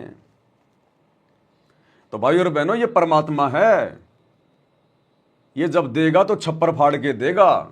लेकिन हमने लेने की उम्मीद नहीं करनी, हमने इच्छा नहीं करनी कि गुरुजी मुझे कब धनी बनाएंगे, गुरुजी मुझे कब पैसा देंगे, गुरुजी मुझे कब सुखी करेंगे। अगर हम ऐसा भी सोचेंगे तो भी हमारी कमजोरी है, इसका मतलब अभी हमें ज्ञान नहीं है। हमने केवल गुरुजी के प्रति समर्पित रहना है, मर्यादाओं में रह के भक्ति करना है। जो काम धंधा गुरुजी ने दे रखा, नेक नीति ईमानदारी से करना है, बस। आगे देना ना देना, देने में हमारा भला है या ना देने में हमारा भला है, ये गुरुजी को पता है। तो हमने ना मन में कोई दोष देखना, ना हमने कोई इच्छा जाहिर करनी कि गुरुजी मुझे पैसा दे, मुझे धनी बनाए। ये तो इनकी मर्जी है, ये तो इनकी मर्जी है। सम्मन ने कोई मांगा थोड़ी था परमात्मा से कि परमात्मा मुझे सेठ बना दे। सम्मन ने कभी इच्छा ही नहीं करी। ये सोचा था कि अगर मैं आज धनवान होता तो बेटा नहीं काटा जाता, धन होता तो मेरे घर में आटा होता, सारा सामान होता, मुझे चोरी नहीं करनी पड़ती, मेरा बेटा नहीं काटना पड़ता। केवल ये सोचा था, धन नहीं मांगा परमात्मा से। लेकिन उसी जन्म में 1 नंबर का सेठ बना दिया। तो ये परमात्मा कब क्या दे देगा, कब क्या कर देगा, आपको कहां से कहां बैठा देगा, कोई सोच भी नहीं सकता। क्योंकि परमात्मा वो करता है जो इंसान की जो कल्पना में भी नहीं होता है। तो हमने तो अपने मोक्ष को आधार बना के भक्ति करनी है कि भगवान, यहां चाहे मैं सेठ बनूं ना बनूं, मेरे को तो भक्ति का सेठ बना दो। ये परमात्मा भक्ति धन दे दो, जितना दिया जाए उतना, मुझे तो मर्यादाओं में रखो, मेरे भाव जागृत रखो, मैं डगमग ना हो जाऊं यहाँ के झूठे सुखों को देखकर, इस काललोक की झूठी शानो शौकत को देखकर, दुनिया को देखकर मैं डगमग ना हो जाऊं, मुझे हिम्मत दो। ये चीजें मांगो परमात्मा से, फिर बाकी चीजें तो परमात्मा के हाथ में है। ये जगत सेठ है, इसके घर में कमी नहीं है। फिर जब इसने काल को 21 ब्रह्मांड भीख में दे रखे हैं, भीख में दे रखे हैं, तो हम बच्चों को क्या नहीं दे देगा परमात्मा? सब कुछ दे सकता है। लेकिन परमात्मा हमें यहां फंसाना नहीं चाहता। परमात्मा हमें सतलोक लेकर जाना चाहता है, और वहां हमें यहाँ के 21 ब्रह्मांड से भी करोड़ों गुना उत्तम सुख देना चाहता है। तो हमने तो वो सुख प्राप्त करने हैं जिन सुखों के लिए आज हमारा गुरु यहाँ पर इस प्रकार की भूमिका कर रहा है। क्या हमारा गुरु संसार के किसी सुख में आपको फंसा हुआ दिखाई दे रहा है? क्या गुरुजी किसी झूठी शानो शौकत में, मान बढ़ाई में, अपने गले में किसी से माला डलवाते हो? अपने भक्तों से भी अपने गुरु ने कभी माला नहीं डलवाई। और यहां गुरुजी के दोनों लड़के जाट समाज से गले में माला डलवा रहे हैं, तो कहां सतलोक जाएंगे? तो हमने अपने गुरुजी को देख के चलना है। अगर हमारे गुरुजी को मान बढ़ाई की चाहत है तो हम भी मान बढ़ाई चाहेंगे। लेकिन हमारा गुरु तो थूकता है मान बढ़ाई पे, झूठी प्रशंसा पे, झूठी यहां की इज्जत पे। इस गंदे लोक में यदि कोई इज्जत प्राप्त करना चाहता है, वो तो फिर अगले जन्म में गधा बनता है, गधा। तो हमने अपने गुरुजी को देख के चलना है। गुरुजी के बेटों को देख के नहीं चलना, कोऑर्डिनेटरों को देख के नहीं चलना, भक्तों को देख के नहीं चलना, अपने गुरुजी को देख के चलना हमने, तब हम सफल हो पाएंगे। तो दिन में एक बार जब रात को सोते हैं तो एक बार गुरुजी के जीवन पे नजर डाल लिया करो कि हमारे गुरुजी ने भी एक भगत की भूमिका पूरी करके दिखाई है हम भक्तों के लिए। तो बताओ गुरुजी कौन से दिन ब्याह शादी में गए, रिश्तेदारी में गए, नाच गाने में गए, किसी का जन्मदिन मनाया हो, किसी की बर्थडे पार्टी में गए हो, कोई भात भरा हो, कोई छूचक भरा हो, किसी रिश्तेदार की शादी में गए हो, किसी प्रोग्राम में गए हो। तो फिर हम क्या कर रहे हैं? हमारे गुरुजी कभी पहाड़ों पे घूमने गए हों, कभी देश विदेश में घूमने गए हों, कभी शिमला, ऊटी, मनाली कभी घूमने गए हों, टाइम पास करने गए हों, मनोरंजन के लिए गए हों, अपने बच्चों को लेके गुरुजी कभी पिकनिक करने गए हों। फिर हम क्या कर रहे हैं आज? हमारे गुरुजी का कोई दुश्मन हो, हमारे गुरुजी का कोई मित्र हो, हमारे गुरुजी को लड़ाई झगड़ा करते हो, किसी को गाली गलौच निकाली हो, फिर हम क्या कर रहे हैं आज? हमारे गुरुजी ने 2 कोटि के राजनेताओं के साथ कभी अपनी फोटो खिंचाई हो, कभी मान सम्मान कराया हो, किसी राजनीतिक पार्टी को कभी वोट दी हो, किसी की रैलियों में गए हो, फिर हम क्या कर रहे हैं आज? तो हमने गुरुजी के जीवन को देख के चलना, तब सफल होंगे। गुरुजी के परिवार को देख के चलोगे, अगले जन्म में गधे बनोगे, क्योंकि गुरु का परिवार तो गधे बनने वाले कर्म कर रहा है सारे के सारे। तो इन बातों का हमने बहुत सावधानी पूर्वक विचार करना है। तो क्या कह रहे हैं परमात्मा? तो ये दुख से शुरू करते हैं। इन दुख में भक्ति रहना छोड़ो, लगे रहो, और ये गिनती के साथ से इन संभाल सके तो संभाल ले, मंत्र करके इन कीमत बढ़ा। गरीब घट में शोक सिलसिला, सुख तक बड़ा अंधेरे बढ़ा। कैसे? शोक कोई न कोई कारण की टेंशन होगी, या फिर कोई इच्छा हो गया कर लो, वो नहीं हुआ, वो करेगी, नो हो गया, फलान हो गया। कहते तो कल पे कारण कौन है, कर सेवा नहीं काम, मन इच्छा फल देत है जो पड़े धड़ी तका। सत भक्ति पर लाग के फिर कोई कल्पना की जरूरत नहीं, पर मालिक आगे से आगे आपकी मदद करेगा। गृहपति भरता जमी पर जो जो धर है पान, समृत झाड़ू देते हैं ना काटा लग जाए। अपनी पतिव्रता भगत आत्मा के लिए परमात्मा आगे से आगे उसके सर्व कार्य सिद्ध करता चला जाएगा। गुरुजी कहते हैं तुम दुनियादारी को देख के, आड़ोस पड़ोस को देख के, अपने यार दोस्तों को देख के तुम मन में फालतू की कल्पना मत उठाओ कि यार एक मकान तो बना ही लूं, अरे कोई बात नहीं, चारों तरफ 6-6 फुट की बाउंड्री तो लगा ही लूं। हाँ, आवश्यकता है तो लगाओ।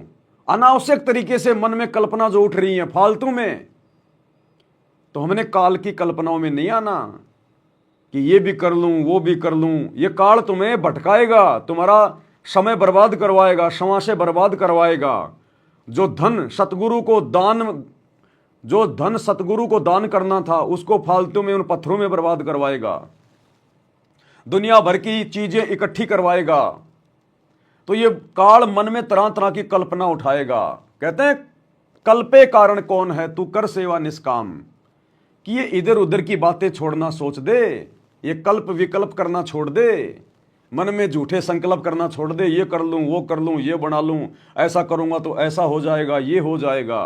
गुरुजी कहते हैं अगर तू भक्ति सही कर रहा है, मर्यादा में है, तो तू अपने दिमाग की बकवादों को छोड़ दे। जब तुझे जिस चीज की आवश्यकता होगी, जो तेरे भले में होगी, तेरा सतगुरु तेरे आगे सामने लाके खड़ा कर देगा। तो गुरुजी कहते हैं ये दुनियादारी को देख के मन की कल्पनाओं में इधर उधर ये कर लूं, वो कर लूं, ये भी ले आऊं, वो भी ले आऊं, एक भैंस है 4 भैंस और ले आऊं, घर में डेयरी कर लूं, दूध बेचूंगा, बढ़िया पैसा आएगा। गुरुजी कहते हैं सारा दिन फिर वो दूध निकालने में लगा रहना, भक्ति फिर तेरा बाप करेगा। तो हमने इन चीजों पे थोड़ा ध्यान रखना, विचार करना है। तो परमात्मा कहते हैं कि समय आने दे, फिर परमात्मा बिल्कुल खड़ा मिलेगा आगे। लेकिन किसके लिए? जो पतिव्रता होगा। गरीब पतिव्रता जमी पर जो जो धर है पांव, समृत झाड़ू देते ना काटा लग जाए। पतिव्रता कौन होता है? जो केवल एक अपने गुरुजी को इष्ट मान के, कबीर मान के, परमात्मा मान के, उनके प्रत्येक वचन में रह के जो भक्ति करेगा, संसार से हटके अपने गुरुजी के ज्ञान को आधार बना के जो भक्ति करेगा, उसको कहते हैं पतिव्रता भगत, पतिव्रता आत्मा। तो उस आत्मा के लिए परमात्मा फिर सब कुछ करेगा। तो हमने तो पतिव्रता पद पे आना है। भरता जमी पर जो जो धर है पान, समृत झाड़ू देते हैं ना काटा लग जाए। ऐसी स्थिति में आ जाओगे आप, देख लेना। गरीब जित से तीदम उतरे वही ठोर तू खोजे, अंश लोक को चालिए पण मत भर न रोगे। कि इस काल के स्वर्ग आदि की इच्छा मत रख, जो भक्ति हम बता रहे हैं उसको सांस के द्वारा कर। इस काल के बड़ में मत भटके, कितना जान की आवश्यकता नहीं, घर में रहो, भक्ति करो। गरीबा के पर्दे हम गए सतगुरु के उपदेश, शिव ब्रह्मा विष्णु रटत हैं पार न पावे शेष। एक दूसरी बात भाई और बहनों, जब भी हमारा लाइव वीडियो चलता है या कोई भी वीडियो चलता है, तो जो दुनिया भर के जो फालतू के लोग हैं वो भी आ जाते हैं लाइव वीडियो देखने के लिए। उनका काम केवल काल प्रेरणा से बकवाद ही करना होता है। वो तरह तरह के उल्टे वो कमेंट्स करेंगे, और तुम यदि उनके कमेंट्स पे जवाब देने लग जाओगे तो तुम क्या खाक देख रहे हो? फिर हमने किसी के कमेंट्स पे ध्यान नहीं देना, ये फालतू के कमेंट्स होते हैं। ये अपना नज़रिया बदलो, नज़ारा अपने आप बदल जाएगा। ये कौन है भाई जो लिख के भेज रहा है? अरे नज़रिया बदलने से नज़ारा नहीं बदलता। अगर बदलता है तो एक काम कर, फिर तू गधी लेके आ, तू कहीं से कोई एक गधी लेके आ और अपने घर लाके उसको बांध दे, और तू तेरा नज़रिया बदल कि ये गधी नहीं, ये गाय है और ये दूध की बाल्टी भरेगी। ये गधी नहीं, ये गधा नहीं, ये गाय है। उस गधे को अपना नजरिया बदल के ये सोच कि ये गाय है, ये गधा नहीं है, और दूध की बाल्टी लेके बैठ जा तू नीचे, देखता हूं तेरा नजारा बदलेगा क्या। वो दूध की बाल्टी नहीं भरेगा गधा, वो मूत की भर देगा, मूत की, जो किसी काम का नहीं है। तो ये दुनिया भर के फालतू के डायलॉग हैं, ये हम बहुत पहले छोड़ चुके हैं। पहले हम भी इसी दुनिया में, झूठी दुनिया में, ये ख्वाबी दुनिया में डूबे हुए थे। अब सतगुरु ने आके ज्ञान दे दिया, हमने इस झूठी दुनिया को बहुत पीछे छोड़ दिया है। ये डायलॉग जो हैं ये पुराने हो चुके हैं। किसी और के वीडियो पे जाके ये डायलॉग सुनाओ, भगतों के लाइव वीडियो के ऊपर ये डायलॉग काम नहीं करेंगे। नज़रिया बदल दे, नज़ारा बदल जाएगा। कमाल करता, दिन में 12 बजे सूरज हमारी खोपड़ी पे है और हम लोग अपना नज़रिया बदलने की, नहीं, रात्रि का समय है, ये तो सूरज थोड़ी, ये तो चांद है। अरे गर्मी थोड़ी लग रही है मुझे, ये तो चांद की बहुत अच्छी रोशनी आ रही है। खड़ा रह देखे तू 2 घंटे वहां पर, तेरा नजरिया बदल के, अगर तेरे को अगर हेजा ना मार जाए तो ये फालतू की बकवादें होती हैं। ये दुनिया वाले लोग हैं, इनको लेना देना कुछ है नहीं, हमारी बातें इनके समझ में आती नहीं है, तो ये फालतू की ड्रामेबाजी करते हैं। ये भी एक काल प्रेरणा होती है। तो हमने किसी के जो है फालतू के कमेंट्स का जवाब नहीं देना बिल्कुल भी। और बहुत सारे भाई बहन जो स्टिक वगैरह भेजते हैं ना, स्टिकर मत भेजा करो। हम भगत हैं, कोई तो पता नहीं समझ में नहीं आता, रो रहा है, को नाक साफ कर रहा है, ऐसे स्टिकर भेज देते हैं, क्योंकि हमें तो पता नहीं। ये ऐसे स्टिकर भेजते हैं, पता नहीं आंखों से आंसू आ रहे हैं या नाक से रीट आ रहा है, ऐसे स्टिकर भेज रहे हैं। बताओ क्या मतलब निकलता है इन चीजों का। हम भगत हैं। कोई हाथ में केड़ा लेके पता नहीं यूं कर रहा है, अरे क्या करना, ना वो केड़ा खाया जाता ना कुछ और कोई मतलब नहीं है। कोई ये मुर्गा भेज रहा है, देखो कोई ये मुर्गे से भेज रहे हैं, पता नहीं क्या क्या। भगतों, इससे हमारा ध्यान थोड़ा सा डाइवर्ट होता है। हम भगत हैं, सतसाहिब लिख के भेज दो, इससे ज्यादा कुछ मत करो। और बार बार सतसाहिब लिख के भेजने की भी जरूरत नहीं है, एक बार भेज दो बस। बाकी ध्यान से सुनो ना बैठ के। फिर आप मेरे जगत वालों में फिर क्या अंतर हो गया? वो भी तरह तरह के कमेंट्स भेज के वो भी हमारा ध्यान भटकाते हैं, और तुम भी ये मुर्गे, ये बकरे, झोटे भेज के, केले, आम, अंगूर भेज के, और तुम भी ध्यान ही भटका रहे हो। तो स्टिकर मत भेजो मेरे भाई। अपन कोई पब्लिसिटी के लिए नहीं आ रहे, अपन इस चैनल से कोई पैसा वासा नहीं कमा रहे। अपने को कमेंट्स की जरूरत नहीं है। तुम तो शेयर किया करो ज्यादा से ज्यादा, ताकि औरों तक जाए संदेशा। लाइक किया करो, शेयर किया करो, कमेंट्स मत किया करो। हम सबको पता है हम क्या है क्या नहीं है, कमेंट्स क्या मतलब है हमारे को। बहुत सारे भाई बहन लिख के भेज देते हैं जब कोई अच्छी बात आती है वीडियो में, हाँ भगत जी आपने बिल्कुल सही कहा, हाँ भगत जी 100% आपने बिल्कुल सही कहा। ये भी हमारी गलती है। भगत ने ऐसा नहीं बोलना चाहिए, ऐसा नहीं लिखना चाहिए। हाँ भगत जी परमात्मा ने आपसे ठीक कहलवाया, परमात्मा ने आपसे ठीक बुलवाया, इस प्रकार की बातें होनी चाहिए। बीच में अपने गुरु जी को रखो, अपने परमात्मा को रखो। ये शब्द है ना, ये शब्दों का बहुत अहमियत है, चाहे लिख दो चाहे बोल दो, ये मन कर्म वचन की भक्ति है। हाँ भगत जी आपने ठीक कहा। भगत जी ने क्या ठीक कहा? सामने गुरु जी की पुस्तक है, मैं तो गुरु जी की पुस्तक पढ़ के बता रहा हूं, तो मैंने क्या खाक ठीक कहा? वो तो गुरु जी ने कह रखा है। तो ये नहीं होना चाहिए हाँ भगत जी आपने बहुत बढ़िया कहा, हाँ भगत जी आपकी बात एकदम सही है। भगतों की कोई बात सही नहीं होती, भगतों का कुछ लेना देना नहीं है। 2 कोटि के जीव होते भगत। जो भी कुछ है परमात्मा को आधार बना के कह रहे हैं अपन, अपने पास कुछ नहीं है। दास जो भी बोलता है गुरु जी की पुस्तक पढ़ के बोलता है, गुरु जी का वीडियो देख के बोलता है, गुरु जी के सत्संगों से बोलता है। तो भगत का अपना है क्या? भगत तो खाली एक यंत्र है, अब उस यंत्र का कोई रोल नहीं है। तो इन चीज़ों का ध्यान रखो। ये बीच बीच में बहुत सारे भाई बहन तुम्हें बोलते भी हैं कि भैया कमेंट्स मत भेजो, कमेंट्स मत भेजो, स्टिकर मत भेजो, फिर भी स्टिकर पे स्टिकर भेजे जा रहे हैं। ये हाथ जोड़ने वाले भी मत भेजा करो भाई। ये हाथ जोड़ने वाले जो होते हैं ना, ये भी मत भेजो। स्टिकर कोई भेजो ही मत, ना हाथ जोड़ने का, ना रोने का, ना धोने का, ना मुर्गे का, ना फूल का, ना केले का। स्टिकर नाम की कोई चीज, ये क्या बोलते हैं इनको, इमोजी फिमोजी क्या बोलते हैं, भेजो ही मत। तुम लाइव जुड़ते हो, एक बार सत्साई बोल दो कि सभी भाई बहनों को प्यार भरा सत्साई, बस उसके बाद चुप हो जाओ। दूसरा कमेंट्स ही मत करो फिर। फिर सुनो ना ध्यान से, फिर आए किस लिए अपन बताओ। तो इन चीजों का ध्यान रखो। तो क्या कह रहे हैं गुरुदेव भगवान कि पतिव्रता जो आत्मा होगी उसके लिए परमात्मा सब कुछ करेगा। गरीबा के पर्दे हम गए सतगुरु के उपदेश, शिव ब्रह्मा विष्णु रटत है पार न पावे शेष। गरीब जो गुठली में आम है बटक बीज बढ़ जान, सतगुरु के उपदेश ते नीरख सिर को छान। गरीब शब्द सिंधु में लोक है ऐसा गैर गंभीर, राम कहो साहेब कहो सो हम सत्य कबीर। गरीब ब्रह्म कहो अभिगत कहो करता कहो करीब, कादर में परुआ है रवता राम रहीम। गरीब जय गोपाल दंडोत कर पैरों पड़ प्रणाम, दुआ करो दिल पाक से असला असली सलाम। कि आप दंडोत प्रणाम करो लेकिन सच्चे दिल से करो दुआ, मन में दोष ना रखो। जब उस सलाम का उस प्रणाम का आपको फल मिलेगा। वैसे बार बार दंडोत करते हो, मन में दोष रखते हो, व्यर्थ की एक्सरसाइज है वो। गरीब कुल का खामिद एक है दूजा नहीं गंवार, दो एक है सो दोत की पकड़ा जाए दरबार। देखो कितनी बड़ी बात कही गुरु जी ने। गरीब कुल का खाविंद एक है दूजा नहीं गंवार, और दूजा कहे सो दोजक में जाएगा खाएगा यम की मार। कुल का मालिक एक है दूजा नहीं गंवार, सतगुरु पुरुष कबीर है कुल के सृजनहार। कुल का खाविंद केवल एक ही है। कौन है वो कुल का खाविंद एक? सतगुरु रामपाल जी परमात्मा, ये कबीर भगवान, ये है एकमात्र पूरे कुल का खाविंद।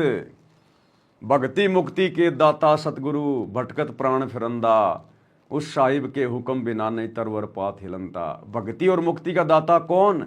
सतगुरु। केवल ये एक ही है। गुरु समान नहीं दाता रे जग में, गुरु समान नहीं दाता। जब गुरु के समान और कोई दाता है ही नहीं, कुल का खाविंद एक है दूजा नहीं गवार, तो बताओ फिर कौन है फिर वो कुल का खाविंद? कौन हुआ वो कबीर भगवान है जो आज आकर हमें ज्ञान दे रहे हैं, भक्ति दे रहे हैं और मुक्ति देंगे? तो कौन हुए? हमारे गुरुदेव भगवान स्वयं कबीर परमात्मा, कुल का खाविंद। इसलिए हमने अपने गुरुजी के अलावा किसी और में परमात्मा नहीं देखना है।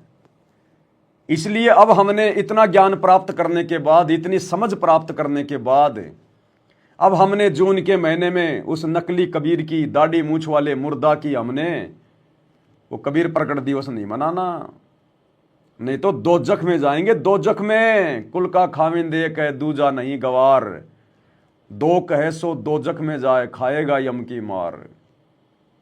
तो इतना ज्ञान लेने के बाद, सतगुरु से इतनी भक्ति लेने के बाद भी अगर हम नरक में जाने के काम करेंगे, दोजख में जाने के काम करेंगे, फिर हमसे बड़ा मंदबुद्धि निर्भागी और कौन है?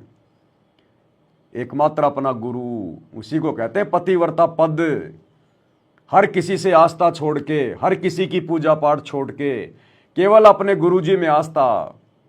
अगर फोटो भी रखें तो अपने गुरुजी की रखें, अन्य किसी की फोटो भी अपने घर पे, अपने दरबार में, अपने लॉकेट में नहीं रखनी। तब माना जाएगा कि आपने अपने गुरु को कुल का खामिद मान लिया। गंवारे दो एक है सो दोत की पकड़ा जाए दरबार। क्यों? कुल का मालिक एक है, कोई दूसरा नहीं है। गंवार ये मूर्ख, अन्य कोई नहीं। कुल का खामिद एक है दूजा नहीं गंवार, दो एक है सो दो जोखी पकड़ा जाए दरबार। और मालिक कहते हैं गुरु गोविंद दो नहीं भाई, जब तक दो समझोगे दो जख में जाई, नरक में जाओगे। और अगर अपने गुरु के अलावा किसी और में परमात्मा देख लिया तो, गुरु के अलावा यदि किसी और में परमात्मा देख लिया तो नरक में जाओगे। नरक में ये भक्ति विधान है, या कोई पक्षपात नहीं चलता, तेरी मेरी नहीं चलती परमात्मा के मार्ग में। अगर कोई सार शब्द लेकर भी गुरु जी के अलावा किसी और को परमात्मा मान रहा है, दाढ़ी मूंछ वाले उस कबीर को मान रहा है, तो भी नरक में जाएगा, नरक में। ये सतगुरु का अटल विधान है ये। कि कुल का मालिक केवल एक कबीर है, इससे हटकर कोई दूर और बताता है उस वो परमात्मा के दरबार में, फिर उसको दंड मिलेगा। कुल का खाविंद, कुल का मालिक केवल एक है कबीर, और इसके अलावा यदि और किसी को मानता है कोई, तो परमात्मा के दरबार में दंड का भागी होगा। अब वो कबीर कौन है, बस इस बात की पहचान कर लो। जब हमें यह समझ में आ जाएगा कि वो कबीर कौन है, फिर हम भाई बहन धोखा नहीं खाएंगे, फिर हम परमात्मा की उस मार से बच जाएंगे। और यही तो पहचान करवाना चाह रहे हैं गुरु जी हमारे से, कि वो कुल का मालिक एक कौन है, बस उसकी पहचान हो जाए। तो भाई और बहनों, उसकी पहचान भी गुरुदेव भगवान ने करवानी पड़ती है, और बार बार आपको दास सुनाता है, और सुनाना जरूरी है, ताकि हमारी आत्मा में भूल ना पड़े कि वो कुल का खाविंद, वो एकमात्र वो कबीर वर्तमान में सतगुरु रामपाल जी हैं, कोई और दूजा नहीं है। तो गुरु जी कह रहे हैं, पूर्व पश्चिम उत्तर दक्षिण क्यों फिरदा दाने दाने नू, सर्व कला सतगुरु साहिब की हरि आए हरियाणे नू। और कह रहे हैं भाई वो गरीबदास जी के समय आए, और भाई ई बारे थारे सामने प्रत्यक्ष प्रकट हैं, पहचान सको तो पहचान लो। क्या बताते हैं, उत्तर दक्षिण पूर्व पश्चिम फिरदा दाने दाने नो, और सर्व कला सतगुरु साहिब की हरि आए हरियाणे। अब सुनो, गरीबदास जी के समय आए तेरी बारे भाई प्रगट सामने थारे, पहचाने जात पहचान लियो। गरीबदास जी के समय आए तेरी बारे भाई प्रगट सामने थारे, पहचाने जात पहचान लियो। गरीबदास जी के समय आए तेरी बारे भाई प्रगट सामने थारे, पहचाने जात पहचान लियो। तो गरीबदास जी के समय कौन आए थे? कबीर जी आए थे। कबीर जी, इस बात को तो तुम जुटला नहीं सकते ना कि गरीबदास जी का गुरु कौन था? कबीर जी, जो जिंदा महात्मा के रूप में आकर मिले थे। और क्या कह रहे हैं गुरु जी कि भाई वो परमात्मा गरीबदास जी के समय आ रहे थे, और भाई ई बारे थारे सामने प्रत्यक्ष प्रकट, पहचान सको तो पहचान लो। तो अब कौन है प्रकट? सतगुरु रामपाल जी। तो कौन हुए सतगुरु रामपाल जी? कबीर। और गुरु जी क्या कह रहे हैं? कुल का खाविंद, कुल का मालिक वो कबीर है। उसके अलावा यदि कोई भगत किसी और में परमात्मा देखेगा, तो फिर वो परमात्मा के दरबार में दंड का भागी होगा। इसलिए ये जून के महीने में सतलोक आश्रमों से जुड़े हुए भाई बहन आंखों पे काली पट्टी बांध के और अपने गुरु को कबीर भगवान ना मान के उस नकली दाढ़ी मूंछ वाले कबीर का कबीर प्रकट दिवस मना रहे हैं, ये दंड के भागी हैं। परमात्मा के दरबार में पक्षपात नहीं चलता। अगर भगवान ही अन्याय करेगा तो फिर 21 ब्रह्मांड में न्याय कौन करेगा? फिर अन्यायी में और भगवान में अंतर क्या रह गया फिर? तो भैया सतगुरु के भक्ति पैमाने के ऊपर जो खरा उतरेगा वही सतगुरु का है। अगर जरा सा भी लाइन से डगमग हो गया, सतगुरु कुछ नहीं देखता, फिर ये मेरा रिश्तेदार है, मेरा पोता है, मेरा बेटा है, मेरी पोती है, या मेरा क्या है। इसका कोई पोता पोतिया नहीं है। सतगुरु के असली पोते पोती बेटा बेटी वो हैं जो इसकी मर्यादा में रह के भक्ति करते हैं। तो गुरु जी कहते हैं गलतफहमी अगर दिमाग में अगर घुस गई है किसी भी कारण से कि मैं तो गुरु जी की बेटी हूं, मैं तो गुरु जी का बेटा हूं, मैं तो गुरु जी का भाई हूं, मेरे को तो गुरु जी ऐसे ले जाएंगे, हम बाकी फिर क्या गुरु जी के दुश्मन है क्या? अरे बाकी भगत क्या दुश्मन है गुरु जी के, जो गुरु जी उनको ऐसे मर्यादा में रह रह के लेके जाएंगे और तुम्हारे को ऐसे ले जाएंगे? तो इस परमात्मा का एक लक्षण है समदृष्टि। सतगुरु के लक्षण 4 बखाना, उसमें एक लक्षण है समदृष्टि। ये समदृष्टि है, हेरा फेरी नहीं करता यहाँ के देवी देवताओं की तरह। ये समर्थ है, देव का देव महादेव है, इसके लिए सब समान है। और ये आने वाले समय में पता चलेगा। आने वाले समय में जैसे जमीन किसी के साथ में कोई भेदभाव नहीं करती, चाहे कोई गरीब किसान हो, चाहे कोई अमीर किसान हो। जमीन चाहे कोई किराए पे लेके उसकी बुआई करे, चाहे खुद की हो, जैसा बोओगे, जैसा उसमें पानी डालोगे, जितना उसमें खाद डालोगे और जो बीज डालोगे वही उपजाएगी। इसी प्रकार ये सतगुरु, जितना मर्यादा में रह के भक्ति करोगे, जैसी भक्ति करोगे, गुरु को जो मानोगे, जैसा भाव रखोगे, चाहे घर के हो चाहे बाहर के हो, गुरुजी वैसा ही उसको फल देगा। तो कहते हैं कुल का खाविंद एक है, वो कबीर। और कबीर पता चल गया खुद हमारे गुरुजी हैं, और कह रहे हैं उस एक कबीर के अलावा अगर किसी और को परमात्मा मानोगे तो दंड के भागी बनोगे, फिर परमात्मा के दरबार में दंड के भागी। इसलिए हम सत्सेवक भाई बहन डर के भक्ति करते हैं, एकमात्र अपने गुरुजी को कुल का खामिद मान के। कि कुल का मालिक केवल एक कबीर है, इससे हटकर कोई दूर और बताता है उस वह परमात्मा के दरबार में, फिर उसको दंड मिलेगा। गरीब सतवादी के चरणों की सिर पर डारों धूर, 84 निश्चय मिटे पहुंचे तख्त हजूर। गरीब सतवादी के चरणों की मैं सिर पर डारूं धूर, और 84 निश्चय मिटे पहुंचूं तख्त हुजूर। रोज संध्या आरती में पढ़ते हैं हम। अब सतवादी कौन है? केवल सतवादी ही इस धरती पे आके सत्संग कर सकता है, सतवादी ही सत्य कह सकता है। ये सत्संग जो गुरुजी कर रहे हैं, ये कबीर जी के अलावा कोई और नहीं कर सकता, क्योंकि सतवादी उनके अलावा कोई पूरी सृष्टि में है ही नहीं। ना तो अपनी आत्माओं को अक्सर पुरुष कभी सत्य बताता, ना कभी ये काल 21 ब्रह्मांड की आत्माओं को कभी सत्य बताता, और ना कभी ये सत्य कह सकते। जिस दिन इन्होंने सत्य कहना शुरू कर दिया उसी दिन इनका सत्यानाश हो जाएगा। फिर काल का भोजन कैसे होगा तैयार? अगर अपने बेटों को वो सही सही बात बता देगा कि मेरे को ऐसे ऐसे मेरे को श्राप लगा हुआ है, मैंने तुम तीनों को इस गंदे काम में लगाया हुआ है, ब्रह्मा जी उत्पत्ति करेगा, विष्णु पालन पोषण करेगा, शंकर जी मार मार के मेरे पास भेजेगा। अगर ये सच कह देंगे, अगर ये सतवादी बन जाएगा तो इसका तो भोजन समाप्त हो जाएगा। तो 21 ब्रह्मांड में सत्य केवल सतवादी कह सकता है, सत्संग केवल कबीर भगवान कर सकता है। जो आज हमारे गुरुदेव कर रहे हैं ये स्वयं कबीर परमात्मा है। तो कुल का खामिंद केवल एक ही है, सतवादी केवल एक ही है कि सतवादी के चरणों की मैं सिर पर डारूं दूर। तो रोजाना संध्या आरती में हम किसके सामने खड़े होके, किसकी फोटो के सामने खड़े होके हम ये आरती करते हैं? अपने गुरुजी की तस्वीर के सामने खड़े होके कि सतवादी के चरणों की मैं सिर पर डारूं दूर। तो कौन हुए सतवादी? हमारे गुरुजी। और सतवादी एकमात्र कबीर भगवान हो सकता है, दूसरा नहीं हो सकता कोई। सत्यवादी जो केवल सच्चा ज्ञान दे। अब बच्चों, वर्तमान में इस दास के अतिरिक्त विश्व में कोई सत्य ज्ञान देने वाला नहीं है। अब बताओ, अब ये समस्या भी गुरुजी ने दूर कर दी कि वो सतवादी कौन है। अब गुरुजी खुद ही कह रहे हैं कि पुण्यात्माओं, वर्तमान में इस विश्व में इस दास के अलावा सत्य कहने वाला कोई और नहीं है। तो पहले तो क्या बोली वाणी कि सतवादी के चरणों की मैं सिर पे डारूं धूर, और आगे क्या कह रहे हैं कि बच्चों इस विश्व में वर्तमान में इस दास के अलावा कोई सत्य कहने वाला नहीं है। तो कौन हुए सतवादी? सतगुरु रामपाल जी।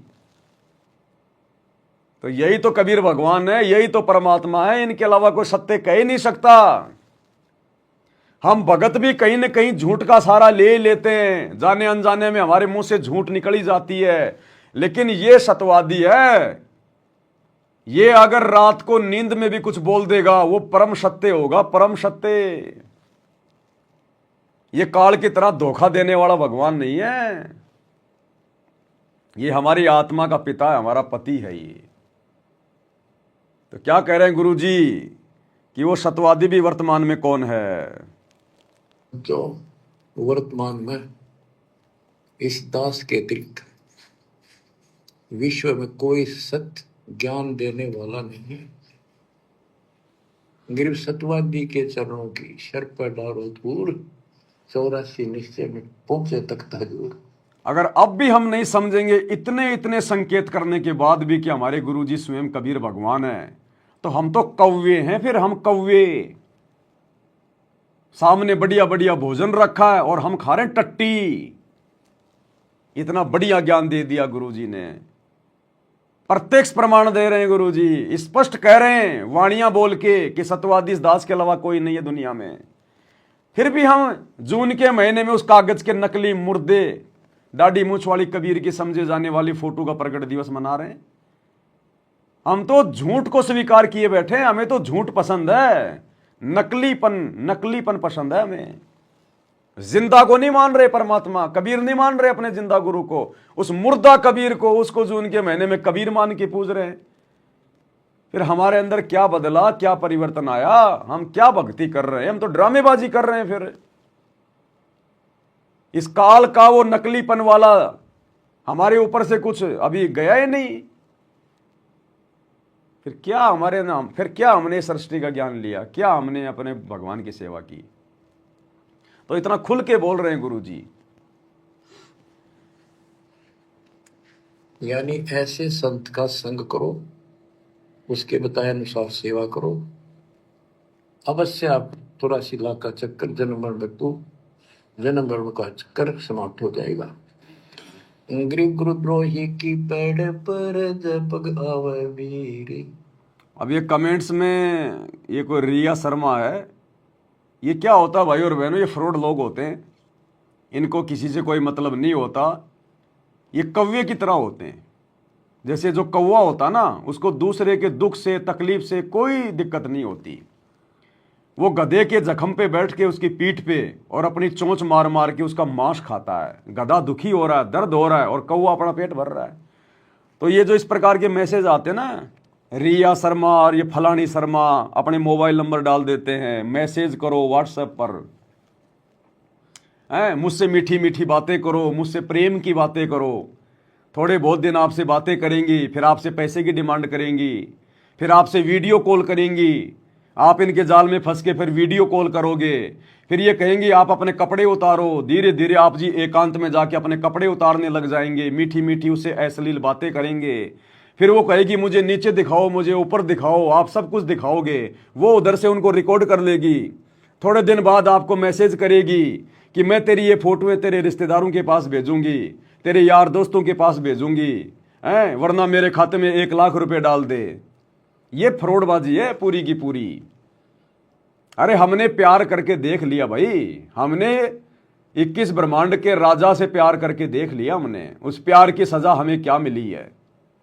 अब तुम जैसी छोटी मोटी उसके चरणों की धूल से प्यार करके हमें क्या मिलेगा। अरे हमने तो अपनी औरतों को छोड़ दिया, हमने तो उनसे अश्लील हरकतें करना, बातें करना, विषय भोग करना छोड़ दिया। तुम जैसियों को हम क्या जो है मतलब तवज्जो दें। अरे तालाब की मेंढकियों, ये जोहड़ की मेंढकियां हैं, ये मेंढक हैं, उसी में खाएंगे, उसी में लेटरिन करेंगे, इनका कोई दीन धर्म नहीं है, इनका कोई शुद्धता नहीं है, इनका हृदय काल ने बिल्कुल जो है मतलब जो है गंदा कर रखा है। ये अपने कर्म फोड़ती हैं, इनके चक्करों में मत आ जाना। इन नंबरों पे कभी तुम मैसेज लग जाओ तुम करने कि रिया शर्मा का मैसेज आया, फलानी शर्मा का मैसेज आया है, फंस के रह जाओगे, इज्जत से भी नंगा हो जाओगे और पैसे से भी नंगा कर देंगी। ये फ्रॉडबाजी होती है, साइबर ठग होते हैं, साइबर ठग। कल को समाज में भी बेइज्जत हो जाओगे फिर, क्योंकि ये तुम्हारे सारे आईडी फाईडी, सारा तुम्हारा रिश्तेदारों के कॉन्टैक्ट नंबर, ये सब धीरे धीरे तुम्हारे से ये ले लेते हैं। ये तुम्हारी इंस्टाग्राम आईडी, फलाना आईडी सब ले लेंगे, और फिर तुम्हारी नंगी फोटोएं करके या तुम्हारी वीडियो रिकॉर्डिंग की वो रिकॉर्डिंग करके या तुम्हारी मोबाइल पे बात करेंगी उसकी रिकॉर्डिंग कर लेंगी, फिर बोलूँगी मैं तेरी पत्नी को भेजूंगी ये रिकॉर्डिंग अगर तू मुझे इतने पैसे नहीं डालेगा तो। हैं फिर दिमाग में टेंशन लेके घूमते रहना, फिर भक्ति क्या खाक करोगे फिर। तो ये ध्यान रखा करो, इस प्रकार के फ्रॉड मैसेज आते हैं, कोई लेना देना नहीं होता, इनकी आदत है। ये तो हर किसी के लाइव पे, हर किसी के वीडियो पे ये इसी प्रकार से डालते रहते हैं। ऐसा नहीं है कि हमारी वीडियो देख रही है, नहीं, ये सिस्टम आता है, टेक्नोलॉजी है। ये ऊपर पैसे भरते हैं और ऊपर फेसबुक की तरफ से ऑटोमेटिक ये मैसेज वगैरह आना शुरू हो जाते हैं। तो ये फ्रॉडबाजियाँ होती हैं, इन चीज़ों पे ध्यान मत देना, अपना समय बर्बाद मत करना, और ना इनको कोई जो है जवाब देना। ये कोई जवाब नहीं देते ये, और जवाब भी देंगे तो भी एक मतलब कि सिस्टम के थ्रू होता है, कि सॉफ्टवेयर के थ्रू होता है। जो इन्होंने लिख के डाले होते हैं वही जवाब आएंगे उसी प्रकार के। तो ये सारा का सारा फ्रॉड सिस्टम होता है। ये कभी चक्कर में मत आ जाना, फोन फान मत कर लेना, गलती से इन नंबरों पे व्हाट्सएप भी मत कर देना, नहीं तो आपके पीछे पड़ जाएंगी फिर। ये काल का जाड़ा, ये भूतनियाँ है, भूतनियाँ। जैसे नहीं होती ये चुड़ैल वगैरह, भूतनी, ये चुड़ैल एक बार जिसके पीछे लग जाती है छोड़ती नहीं है, फिर उसका खून चूस लेती हैं। तो ये चुड़ैल हैं, ये भूतनियाँ हैं, ये इनमें कोई शुद्धता नहीं है, कोई जो है वो पवित्रता नहीं है। ये समाज की ये गंदगी है, गंदगी। इनका काम ही ये है, इनका काम ही लोगों को ठगना, झूठ बोलना, छल कपट करना, धोखाधड़ी करना।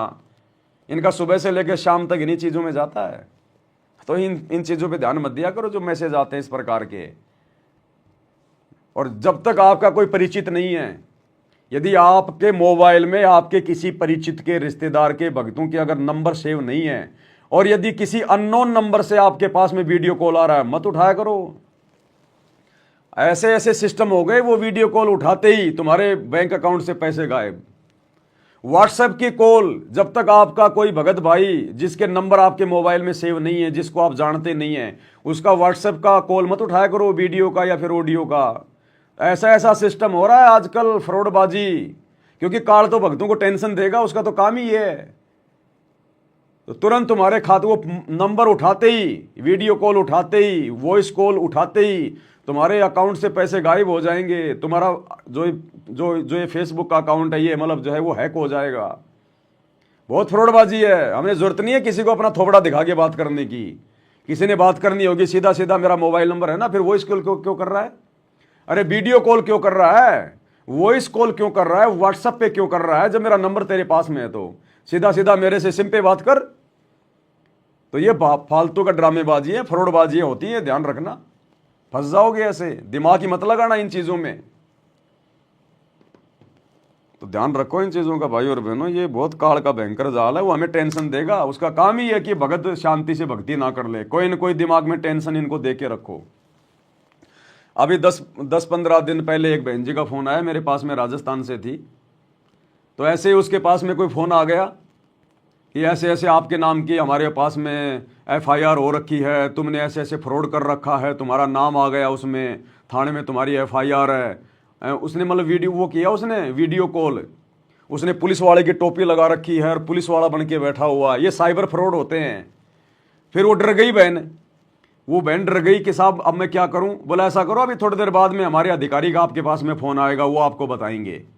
10 मिनट बाद में दूसरे व्यक्ति ने, वो पुलिस का अधिकारी बन के उसको फ़ोन किया और उसने और उस बहन को कहा कि एक काम करो, जो मैं तुमसे बातें कहूँगा तुम किसी से मत बोलना, नहीं तो फिर तुम और ज़्यादा तुम जो है मतलब कि फंस जाओगी तुम इस मुकदमे में। तुम्हारे को दिल्ली आना पड़ेगा, फलाना दिखना, तुम्हारे पर ये मुकदमा लग जाएगा, उसकी इतनी लंबी उसकी सज़ा है। तुम एक काम करना, किसी को मत बताना और एकांत में जाके मेरे से बात करो, अंदर से कमरा बंद कर लो और वीडियो कॉल से मेरे से बात करो और किसी को मत बताना। फिर वो सारी बातें पूछेगा, तुम्हारा खाता कौन कौन से बैंक में है, तुम्हारे कौन से बैंक में तुम्हारे कितने रुपए हैं, और फिर आप कहोगे मेरा ये खाता, मेरे इस खाते मेरे इतने रुपए हैं। चलो तुम्हारा उसका जो ATM का जो पासवर्ड है वो तुम दो, ताकि हम उसको चेक कर लें कि वास्तव में तुम्हारे खाते में ये फ्रॉडबाजी हुई है कि नहीं हुई है, तुम दोषी हो कि नहीं हो। अभी तुम्हारे नंबर पे एक OTP आएगा, वो OTP हमें तुम बताओ ताकि हम चेक कर ले, नहीं तो तुम बहुत बड़े लफड़े में फंस जाओगी। तो वो बहन बेचारी वो डर गई और डर के उसने वो जैसा उसने कहा था वैसा उसने बंद कमरा करके और उसने मोबाइल पे बात करी और जैसा जैसा वो पूछता गया वो बहन उसको बताती गई। और अंत में कहा कि चलो ऐसा करो, तुम्हारे खाते में जो इतने रुपए हैं ना, तुम एक बार हमारी इस मतलब लिंक पे आप डाल दो, इसके ऊपर हम इसको चेक करेंगे कि ये पैसा सही है या फिर ये गलत है, उसके बाद फिर वापस हम तुम्हारे खाते में डाल देंगे। उस बहन ने उसके जाड़ में आके वैसा ही कर दिया। उसके खाते में 15-20 हज़ार रुपये थे, उसने डाल दिए। अब डालने के बाद फिर उनका फ़ोन बंद। उसके बाद क्या था, जो था उन्होंने वो चूस लिया। तो ये फ्रॉडबाजियाँ हो रही है। अगर आपके पास अगर किसी पुलिस वाले का फ़ोन आता है कि मैं फला मैं पुलिस वाला हूँ, मैं थाने से बोल रहा हूँ, विश्वास मत करना किसी पे भी। बोलो भैया तो पुलिस वाला है, मैंने कुछ गलत किया है तो ये मेरे घर का एड्रेस है, आजा मेरे घर पे। अगर मैं फ्रॉड हूं तो ले जा, जो फ्रॉड होगा वो तो वैसे फ्रॉड होगा। और यदि आपके पास कोई बैंक से फोन आता है कि तुम्हारा बैंक अकाउंट हैंग हो गया, तुम्हारी लिमिट खत्म हो गई है, 2 दिन बाद तुम्हारा खाता बंद होने वाला है, मैं बैंक से बोल रहा हूं, मैं बैंक से बोल रही हूं, सर आपके मोबाइल पे एक OTP आएगा, आप मुझे OTP बताओ नहीं तो आपका खाता बंद हो जाएगा, ये सब फ्रॉडबाजी होती है। बैंक वांग कोई मैसेज नहीं भेजती। तो ये ध्यान रखना, किसी का भी फोन आता है कि भैया अगर पुलिस वाला है तो मेरे घर पे आ जा, ये रहा मेरा एड्रेस। तो ये फालतू में चक्कर में मत पड़ना, ऐसे डरना घबराना नहीं है। अगर हम सही हैं तो फिर काहे का डर है, आ जाओ, पुलिस वाले लाख बार हो हमारे घर पे। और बैंक वालों के कोई फोन नहीं आते। अगर कोई ऐसा फोन भी आ जाता है तो जाके सीधा बैंक में जाके संपर्क करो कि साहब मेरे पास ऐसा सा फोन आया था, क्या मेरे खाते में ऐसी कोई प्रॉब्लम है। तो ये सारे सब कुछ ये फ्रॉडबाजी है। आजकल इंसान को कमा के खाने में इंटरेस्ट नहीं है, लोगों को ठगना, धोखाधड़ी करना, इन चीजों में इंसान उलझा हुआ है, अपने कर्म फोड़ रहा है। क्योंकि काल ने तो दुनिया के कर्म फुड़वाने, गधा कुत्ता सुअर बनाना है। तो अगले जन्म में ये जिन जिन का ठग रहे हैं उनका गधा बनना पड़ेगा, उनका बैल बनना पड़ेगा, सारा दिन खेतों में इनको हल चलाना पड़ेगा। तो ये गधे कुत्ते कौन है? ये वो ही है जिन्होंने ये ठगीबाजियां की हैं, लोगों का जो धन लूटा है, चोरी करके, ठगी करके, झूठ बोल के, रिश्वत लेके। तो ये ध्यान रखना इन चीजों का, किसी के चक्कर में मत आ जाना ऐसे। उस बहन ने फिर मेरे को बताया बाद में, बोले भैया अब तो पैसे लुट गए मेरे। अब लुट गए तो लुट गए भैया, हम क्या बताएं। तुम सत्सेवक होकर भी अगर ऐसी गलती कर रहे हो, इतनी अगर आंख बंद करके चलोगे, फिर क्या फायदा, फिर बताओ। तो ध्यान रखो इन चीजों का, ये काल का बहुत भयंकर षड्यंत्र है। तो क्या करें गुरुदेव भगवान। 84 निश्चय पढ़े सतगुरु कहे कबीर, गरीब सतवादी किसको को गुरु तो ही जान, बिन बिन कह दीजिए मेरे सिर को छान। गरीब भस्मा गिरी भस्म हुआ, गुरु द्रोही गुण मेटे, साहेब को बेग सिंगारिया, कुंभे कुंभ बदलेट। गरीब जोग जीत करुणा में, मुनिंदर को हो कबीर, 12 पंथ चलाइया, डेंगे बंधावे धीर। अब गरीबदास जी कह रहे हैं कि भस्मा गिरी जैसी जो हरकत करता है वो दुष्ट आत्मा है, ऐसा है गुरुद्रोही ऐसे होते। अब देख लो भैया, पवन दास को गुरुद्रोही कहने वाले, गुरुजी कह रहे हैं गुरुद्रोही कैसे होते हैं। भस्मासुर जैसों को गुरुजी ने गुरुद्रोही बताया, जो अपने ही इष्ट की औरत के ऊपर गंदी नजर रखता है। तो बताओ, मैंने कब गुरुजी की लड़कियों के ऊपर कोई गंदी नजर करी? मैंने कब गुरुजी की पत्नी के ऊपर कोई गंदी नजर करी? कब मैंने गुरुजी के परिवार को ठगना चाहा? बताओ। तो गुरुजी कहते हैं गुरुद्रोही तो ऐसा होता है जैसे भस्मासुर था। तो भैया गुरुद्रोही की परिभाषा जानो, पहले पहचानो गुरुद्रोही क्या होता है, कैसा होता है। ये समय निकल जाएगा हाथ से। ये दुनिया देशद्रोही की परिभाषा नहीं समझ रही, हमारे गुरुजी को देशद्रोही समझ के उनके सत्संगों से दूर है। और ये नादान संगत गुरुद्रोही की परिभाषा नहीं समझ रही, इस दास को गुरुद्रोही समझ के, और ये अपने एक कर्म फोड़ती जा रही है, कर्म बिगाड़ती जा रही है गुरुजी के परिवार के चक्कर में आके, कोऑर्डिनेटरों के चक्कर में आके। तो गुरुद्रोही क्या होता है, क्या क्या बता रहे हैं गुरुजी कि भस्मा गिरी जैसी जो हरकत करता है वो दुष्ट आत्मा है, ऐसा है गुरुद्रोही ऐसे होते। अपने गुरु को, उसी को इष्ट माने, वही उनका गुरु, और उसी की पत्नी के ऊपर ऐसी गंदी नीयत रखी। ऐसे ही जो गुरु के साथ अन्य बकवास करते हैं, जैसे 2-3 दुष्ट लोगों ने अपने बकवाद के कारण संगत को लूटना चाहा, नाम नहीं बता रहे, सारे मेरे खिलाफ काम किए। नाम नहीं बता रहे गुरुजी, कहीं सोचो पवन दास के लिए कह रहे हैं। वो तो सबको ही पता चल गया कि गुरुद्रोही का नाम आते ही मेरी तरफ संकेत होता है। तो गुरुजी कह रहे हैं 2-3 ऐसे हो गए थे, लेकिन गुरुजी ने उससे पहले गुरुद्रोही की पहचान बता दी है कि गुरुद्रोही ऐसे होते हैं, भस्मासुर जैसे। तो दास ने तो ऐसा कुछ किया ही नहीं, कभी सोचा ही नहीं। वो तो हमारी गुरु बहनें हैं, गुरुजी की बेटी हमारी गुरु बहनें हैं, गुरुजी की पत्नी हमारी गुरु बहन है, हमारी माँ थोड़ी हो। वो तो मूर्ख भक्तों की गुरु माता है, हमारी तो गुरु बहन है वो। तो गुरुजी कह रहे हैं 2-3 ऐसे दुष्ट हो गए थे। अब 2-3 ऐसे दुष्ट कौन है, अब वो संकेत करेंगे गुरुजी। अब समझ जाओ 2-3 दुष्ट कौन है। वो गुरुजी के परिवार में ही है, वो जो है वो दुष्ट जो हैं वो।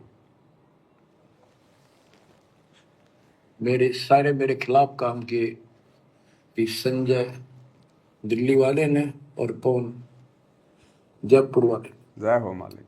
अगर ये सच्चे थे तो ये भी क्यों ना आते, माफी मांगने, गलती होगी थी। अगर ये सच्चे थे तो इब क्यों ना आते माफी मांगने। अब बताओ भाई और बहनों, 2022 में दास को गुरुजी के परिवार वाले पकड़ के और बरवाड़ा के थाने में ले गए, मेरे ऊपर 420 का मुकदमा लगाया। मेरे को मिलवा देते गुरुजी से, मैं तो पुलिस के अंडर में था, मैं तो मैनेजमेंट के अंडर में था, गुरुजी से मेरे ऊपर इन्होंने मुकदमा करवाया। तो इनको तो बहुत अच्छा मौका था, मेरे को मिलवा देते वहां ले जाके गुरुजी से, कोई दिक्कत ही नहीं थी। बताओ, मैं थोड़ी मना करता फिर वहां, क्यों नहीं मिलाया मेरे को। मैंने तो कहा था कि मेरे को गुरुजी से मिलवा दो, बोला क्यों मिलवा दे हम तेरे को गुरुजी से। और अब ये कहते हैं कि वो जो है वो गुरुजी से नहीं मिलता। तो ये परमात्मा की दया है, परमात्मा ने अभी मिलना ही नहीं है, क्योंकि जिस दिन इस पवन दास का पूज्य गुरुदेव जी से मिलन होगा, उस दिन के बाद फिर यह दास कोई वीडियो फाडियो नहीं बनाएगा। उस दिन समझो परमात्मा का काम पूरा हो गया, जो सेवा मालिक ने करवानी थी पूरी हो गई। इसीलिए तो गुरुजी ने मेरे से नहीं मिलना चाहा। मैनेजमेंट ने कितनी कोशिश करी मुझे गुरुजी से मिलाने की, क्यों हर बार ये लोग फेल हुए, क्योंकि अभी तक वो काम गुरुजी का पूरा हुआ नहीं था जो काम परमात्मा ने मुझ दास से करवाना था। और जब तक ये काम पूरा नहीं होगा गुरुजी का, जो मुझ दास के माध्यम से परमात्मा ने पूरा करवाना है, गुरुजी नहीं मिलेंगे मेरे से। और जिस दिन गुरुजी मिल गए उस दिन फिर ये सारा सिस्टम फिर फेल, फिर आगे कोई वीडियो फीडियो नहीं, बैठ के अपनी भक्ति करेंगे। तो जिस दिन परमात्मा चाहेगा, क्या वो मिल नहीं सकता? क्या ये पवन दास अपने गुरुजी से बड़ा है क्या, कि गुरुजी मिलना चाहें और पवन दास की औकात की पवन दास ना मिले? अरे परमात्मा तो प्रेरणा करके, जैसे चुंबक होती है लोहे को खींच लेती है। अगर गुरुजी वास्तव में मेरे से मिलना चाह रहे हैं तो क्या गुरुजी कोई भी घटना को जन्म देके क्या वो मेरे से नहीं मिल सकते? ये दास तो दौड़ा दौड़ा जाए गुरुजी के पास में। एक जीव की क्या औकात यदि परमात्मा चाहे तो। लेकिन अभी गुरुजी चाह नहीं रहे, परमात्मा अभी चाह नहीं रहे इस दास से मिलना। अभी काम बाकी है, जब काम पूरा हो जाएगा फिर मिलेंगे। संजय दिल्ली वाले ने और पवन जयपुर वाले। अगर ये सच्चे थे तो ये भी क्यों ना आते, माफी मांगने, गलती होगी थी। तो बच्चों, ऐसे दुष्ट लोग हैं जो काल के भेजे हुए। अब जब हमारे से कोई गलती हुई नहीं, हमने कोई गलती की नहीं, तो बताओ फिर मिलने क्यों जाएं? माफी किस चीज की मांगे? और बाकी हम रोजाना अपने गुरुजी से संध्या आरती में माफी तो मांगते हैं रोजाना। अवगुण किए घनेरे फिर भी भले बुरे हम थारे, दास को जान के निपट नादान मोहि बख्श दियो अविनाशी। मैं अपराधी जन्म का नक्सिक भरे विकार, तुम दाता दुख भंजना मेरी करो समार। ये माफी तो मांग रहे हैं अपने गुरुजी से हम रोजाना, फिर और कौन सी माफी बताओ? और हमने ऐसा कोई गलत काम किया नहीं। माफी तो गुरुजी के परिवार को मांगनी पड़ेगी आने वाले समय में। जो इन्होंने आश्रमों में हॉस्पिटल खोल दिया, माफी मांगनी पड़ेगी। धनाना गांव में बैडमिंटन का स्टेडियम बना दिया, माफी मांगनी पड़ेगी। जाटों की धर्मशाला में 1 करोड़ रुपया बर्बाद कर दिया, माफी मांगनी पड़ेगी। 2 कोड़ी के नेताओं की रैलियों में संगत को भेज के मर्यादा तोड़वा दी, माफी मांगनी पड़ेगी। जाटों के आरक्षण में संगत को बैठा दिया, मर्यादा तोड़वाई, करोड़ों रुपया चंदे में दिया, माफी मांगनी पड़ेगी। गुंडों की सीबीआई जांच का समर्थन किया, 5 लाख रुपए दिए, माफी मांगनी पड़ेगी। माफी तो गुरुजी के बेटों को, गुरुजी के भाई को, गुरुजी के परिवार को, इन कोऑर्डिनेटरों को मांगनी पड़ेगी आने वाले समय में। जब हम सत्सेवकों ने ऐसा कोई कुक्रम किया ही नहीं तो हम क्यों माफी मांगे? कुक्रम किया दिल्ली वाले संजय ने, आरामीपना किया दिल्ली वाले संजय ने अपने गुरुजी को धोखा देके। असली गुरुद्रोही वो है दिल्ली संजय वाला, जो गुरु पद पे बैठ गया, नाम दे रहा है, दीक्षा दे रहा है, लोगों से ज्योति पाठ के पैसे ले रहा है, 56 प्रकार के भोग खा रहा है। वो है जो भक्तों को आशीर्वाद दे रहा है बेचारों को। वो है जो सबका जीवन जो है वो नरक में ठोक रहा है और खुद का जीवन भी जो है वो नरक में ठोक रहा है। वो है गुरुद्रोही, वो जाए, वो मांगे माफी। हमारा संजय से क्या लेना देना? आज 7 साल हो गई हमने संजय की शक्ल नहीं देखी, हमारा संजय से कोई लेना देना ही नहीं। 2018 में हमारा उससे बस दूर हो गए थे हम उससे। जब वो कुक्रम करने लगा अपने आप को नानक जी कहने लगा, हमने उसी समय उसको छोड़ दिया था, हमारा क्या लेना देना। तो हम किस बात की माफी मांगे जब गलती की नहीं? तो गलती तो गुरु के परिवार ने, कोऑर्डिनेटरों ने मांगनी चाहिए। ये कर रहे हैं गलतियों पे गलतियां। अब जैसा इन्होंने जेल में जाकर गुरुजी को कह दिया मेरे बारे में, अब गुरुजी तो वैसा ही कहेंगे भैया। अरे भैया अंतर्यामी है, लेकिन भूमिका तो आम व्यक्ति की कर रहा है ना। जैसा जेल में जाके कहोगे, जैसा बताओगे, वैसा ही तो जवाब देंगे। तो गुरुजी के परिवार ने जैसा मेरे बारे में बढ़ा चढ़ा के 2-4 करके शिकायतें की हैं, गुरुजी ने वैसा ही जवाब दे दिया। उसी आधार से गुरुजी कह रहे हैं। आपको लगता है कि गुरुजी अंतर्यामी है, गुरुजी सब कुछ देख के कह रहे हैं, तो क्या गुरुजी को यह धनाना में स्टेडियम दिखाई नहीं दे रहा क्या? गुरुजी को राजनेताओं की रैलियों में भक्तों को धक्के खिला रहे हैं, वो दिखाई नहीं दे रहा? ये जाटों की धर्मशाला बना दी, गुरुजी को ये दिखाई नहीं दे रहा? आरक्षण में जाके बैठ गए, करोड़ों रुपया भक्तों का बर्बाद कर दिया, ये गुरुजी को दिखाई नहीं दे रहा? ये आनंदपाल सिंह जैसे गुंडे की सीबीआई जांच का समर्थन किया, 5 लाख रुपए दिए, ये गुरुजी को दिखाई नहीं दे रहा? यहां गुरुजी अंतर्यामी नहीं है? तो भैया ये उसका मिशन है, ये उसका खेल चल रहा है। और आने वाले समय में पता चलेगा किसने गलतियां करी हैं, किसने गलतियां नहीं करी हैं, किसने माफी मांगनी है और किसने नहीं मांगनी है। तो हमें तो पता है ना कि ये सारा क्या खेल चल रहा है। इसलिए हमें तो खुशी होती है कि कम से कम परमात्मा इस लाखों की करोड़ों की संगत में से मुझ नीच का अपनी जुबान से नाम तो ले रहे हैं। अरे भगवान की जुबान से नाम भी निकल जाए तो भी आप लाखों भक्तों से तो मैं लाख गुना अच्छा हूं, लाख गुना अच्छा। तुम्हें तो गुरुजी जानते भी नहीं, पहचानते भी नहीं, और मेरा गुरुजी बार बार नाम ले रहे हैं, तो तुम्हारे से तो लाख गुना अच्छा हूं मैं। बाकी सच और झूठ क्या है ये सामने आ ही जाएगा थोड़े दिनों बाद में, छुपेगा थोड़ी। कब तक छुपाओगे? कब तक संगत को भ्रमित करके रखोगे? कब तक अपने धार्मिक धंधे के लिए संगत की पीठ में छुरा घोपोगे? कब तक अपने गुरु को अपने जैसा मानुष मान के उनके साथ धोखा करोगे? ये धोखा तुम्हारे साथ में हो रहा है, गुरु के साथ नहीं हो रहा। ये परीक्षा चल रही है ये। और वो भोली आत्मा इन दुष्टों के पीछे लग गई थी। अब क्या कहते हैं, भस्मागिरी जैसे जो कर्म करते हैं वो गुरुद्रोही है। अब क्या कहते हैं, भस्मासुर जैसे जो कर्म करते हैं वो गुरुद्रोही होते हैं। तो बताओ भाई मैंने क्या भस्मासुर जैसा मैंने कर्म कर दिया? अब भस्मासुर जैसे कुकर्म भी ये आश्रम वाले कर रहे हैं। खुद गुरुजी ऑडियो में कह रहे हैं, जो मैं बार बार सुनाता हूं आपको, कि अपनी माता बहनों को भी नहीं छोड़ रहे, अपनी गुरु बहनों को भी ये कोऑर्डिनेटर आश्रम में भी नहीं छोड़ रहे। उनके साथ भी अश्लील बातें करना, अश्लील चैटिंग करना, शारीरिक संबंध बनाना गुप्त रूप में, ये कुकर्म भी भस्मासुर जैसे ये गुरुजी का परिवार कर रहा है। ये गंदी राजनीति, ये भस्मासुर वाले कर्म है जो भी तुमने जो किए हैं। और आश्रमों में ये कोऑर्डिनेटर जो माता बहनों के साथ में जो कुकर्म करते हैं, खुद गुरुजी ने बताया, बार बार आपको सुनाता हूं, फिर सुन लो एक बार। ये हैं भस्मासुर वाले कर्म जो इन आश्रमों में किए जा रहे हैं। सत्सेवक तो भैया इन कुकर्मों के आसपास भी नहीं है, आसपास भी। जब सत्सेवकों ने अपनी औरतों को अपनी बहन बना लिया, तो अपनी गुरु बहनों के साथ में तुम सोच भी नहीं सकते कभी कुकर्म करने की। तो ये कुकर्म भी काल ने तुम्हारे हिस्से में लिख दिए, जिसके विषय में गुरुजी कह रहे हैं। ध्यान से सुन लो। विचार करना हो कि हम कौन है, कहां से आए। आपस में खेचातानी रखते हो अभी भी भगत हो गए। अच्छे इंसान तो जगत वाली बिना करते ऐसा जैसे भगत कर रहे हैं। अच्छे इंसान तो जगत वाली बिना करते ऐसा जैसे भगत कर रहे हैं। सुन लो। अच्छे इंसान तो जगत वाली बिना करते ऐसा जैसे भगत कर रहे हैं। किसी को छोटी सी सेवा दे देते, कोऑर्डिनेटर बना दिया, वो ने सोचा मैं खुदा बन गया। और इतना शिक्षा तो बने। अरे भस्मासुर भी तो वो कड़ा लेके अपने आप को वो खुदाई मान बैठा था। शंकर जी से वो भस्म कंडा लेके अपने आप को वो खुदाई मान बैठा था कि मैं तो खुदा बन गया। तो गुरुजी कह रहे हैं ये कोऑर्डिनेटर छोटी मोटी कोई सेवा लेके अपने आप को पता नहीं खुदा मान बैठते हैं। तो कौन कर रहा है भस्मासुर जैसे कर्म? इन आश्रम वाले कर रहे हैं या सत्सेवक कर रहे हैं? क्या कह रहे हैं गुरुजी? भगत कर रहे हैं। अच्छे इंसान तो जगत वाली बिना करते ऐसा जैसे भगत कर रहे हैं। किसी को छोटी सी सेवा दे देते, कोऑर्डिनेटर बना दिया, वो ने सोचा मैं खुदा बन गया।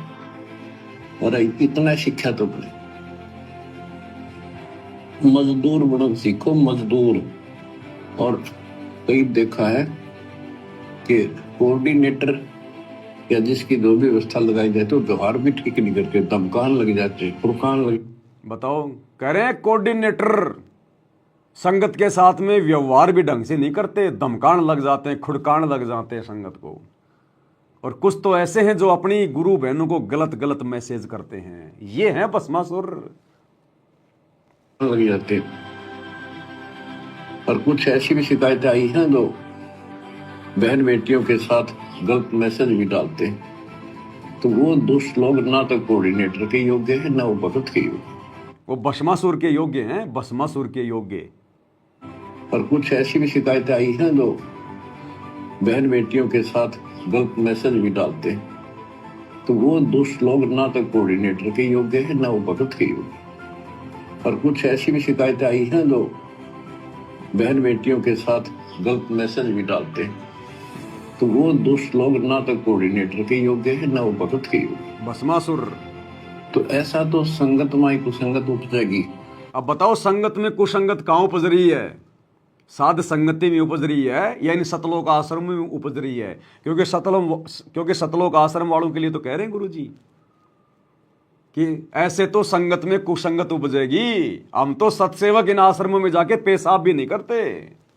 हमें तो इन आश्रमों में जाकर अगर कोई पेशाब करने के अगर 1 करोड़ रुपए दे, हम तो इनके दरवाजे पे पेशाब भी ना करें जाके, जब तक हमारे गुरुजी उस आश्रम में नहीं है।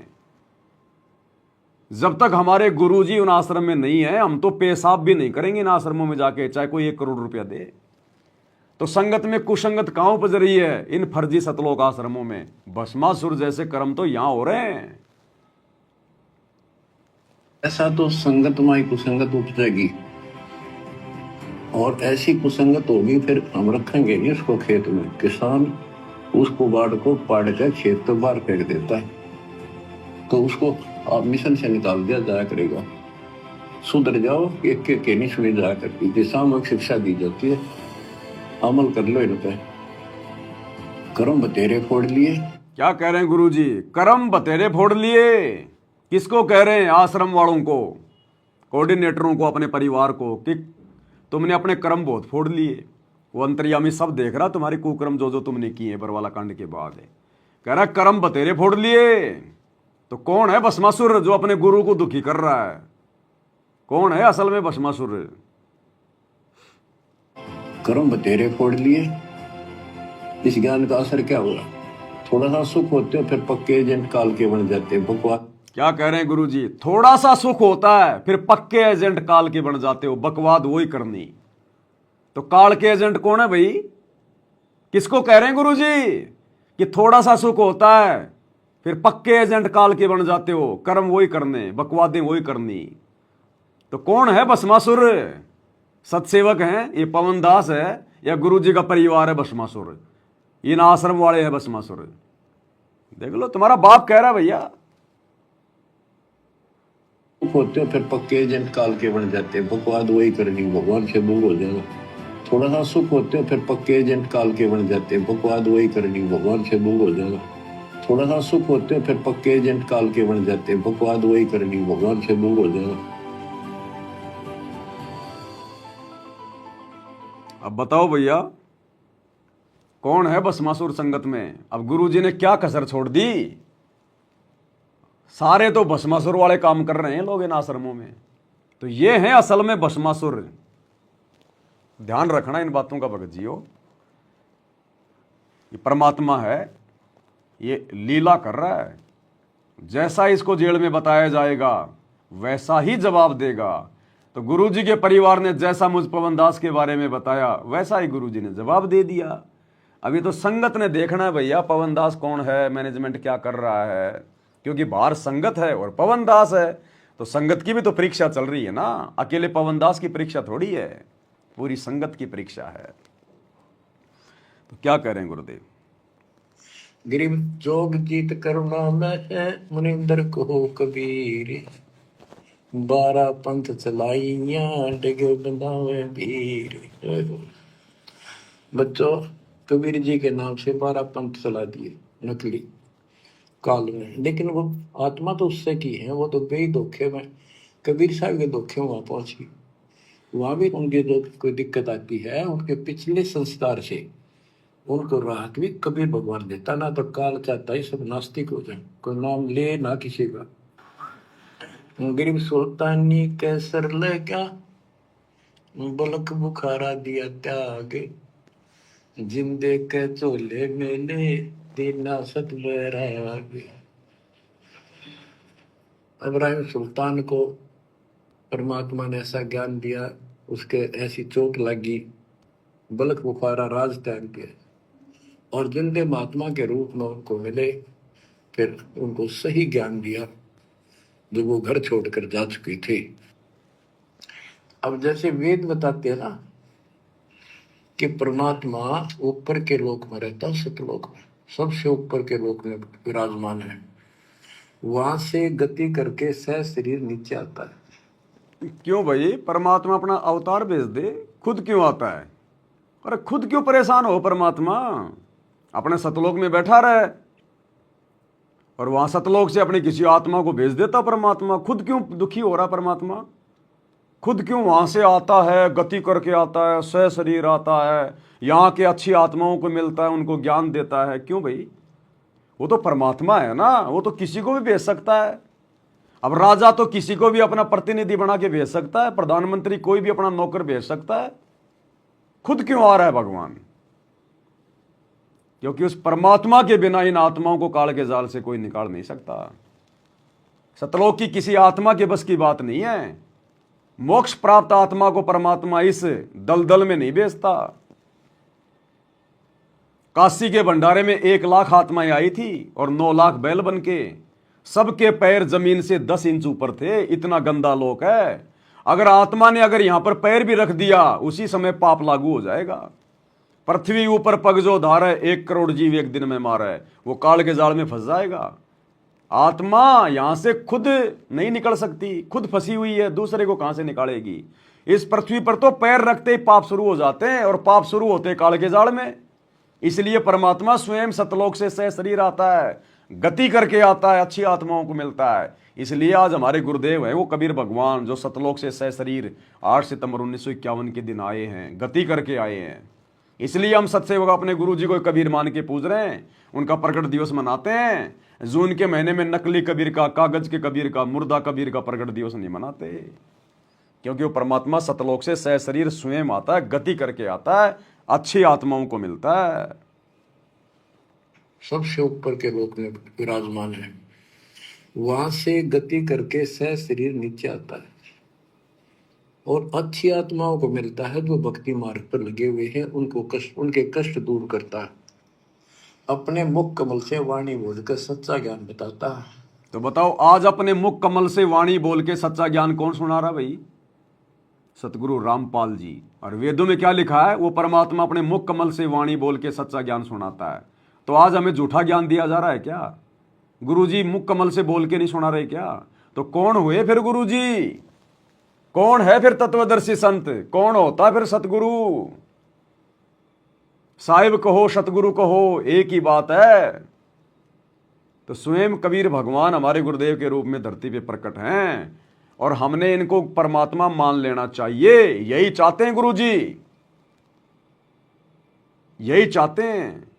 नहीं तो हमारी बात बिगड़ेगी, चाहे तुम कितने लड्डू जलेबी बर्फी खा लो, कितना ज्योति पाठ कर लो, कितनी माला फेर लो, कितनी भक्ति कर लो, कोई सा भी तुम नाम ले लो। अगर गुरु को भगवान नहीं माना, परमात्मा नहीं माना, कबीर जी नहीं माना, और दाढ़ी मूछ वाले नकली कबीर को घर से बाहर नहीं निकाला, तो बात नहीं बनेगी भैया। सीधा सा फॉर्मूला है।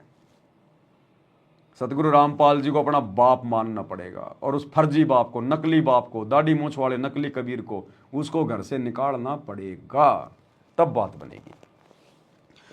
तो भाई और बहनों, आज के वीडियो में हम केवल इतना ही लेंगे। और दास छोटी सी आप लोगों को सूचना देना चाहता है। अभी ये 2 दिन का पाखंड चलेगा देश भर में, होली का और ये दुलंडी का। अब हम तो इस पाखंड में आते ना जाते, ना हमें ये अच्छा लगता, लेकिन दास जहाँ पे रह रहा है वहाँ मजबूरी है। 2 दिन ये लोग मिलके अपना कोई प्रोग्राम करते हैं, तो यहाँ पर कोई डीजे वाजे लगाएंगे, टेंट वांट लगा लोगों के इन्होंने सेट कर दिया पूरा।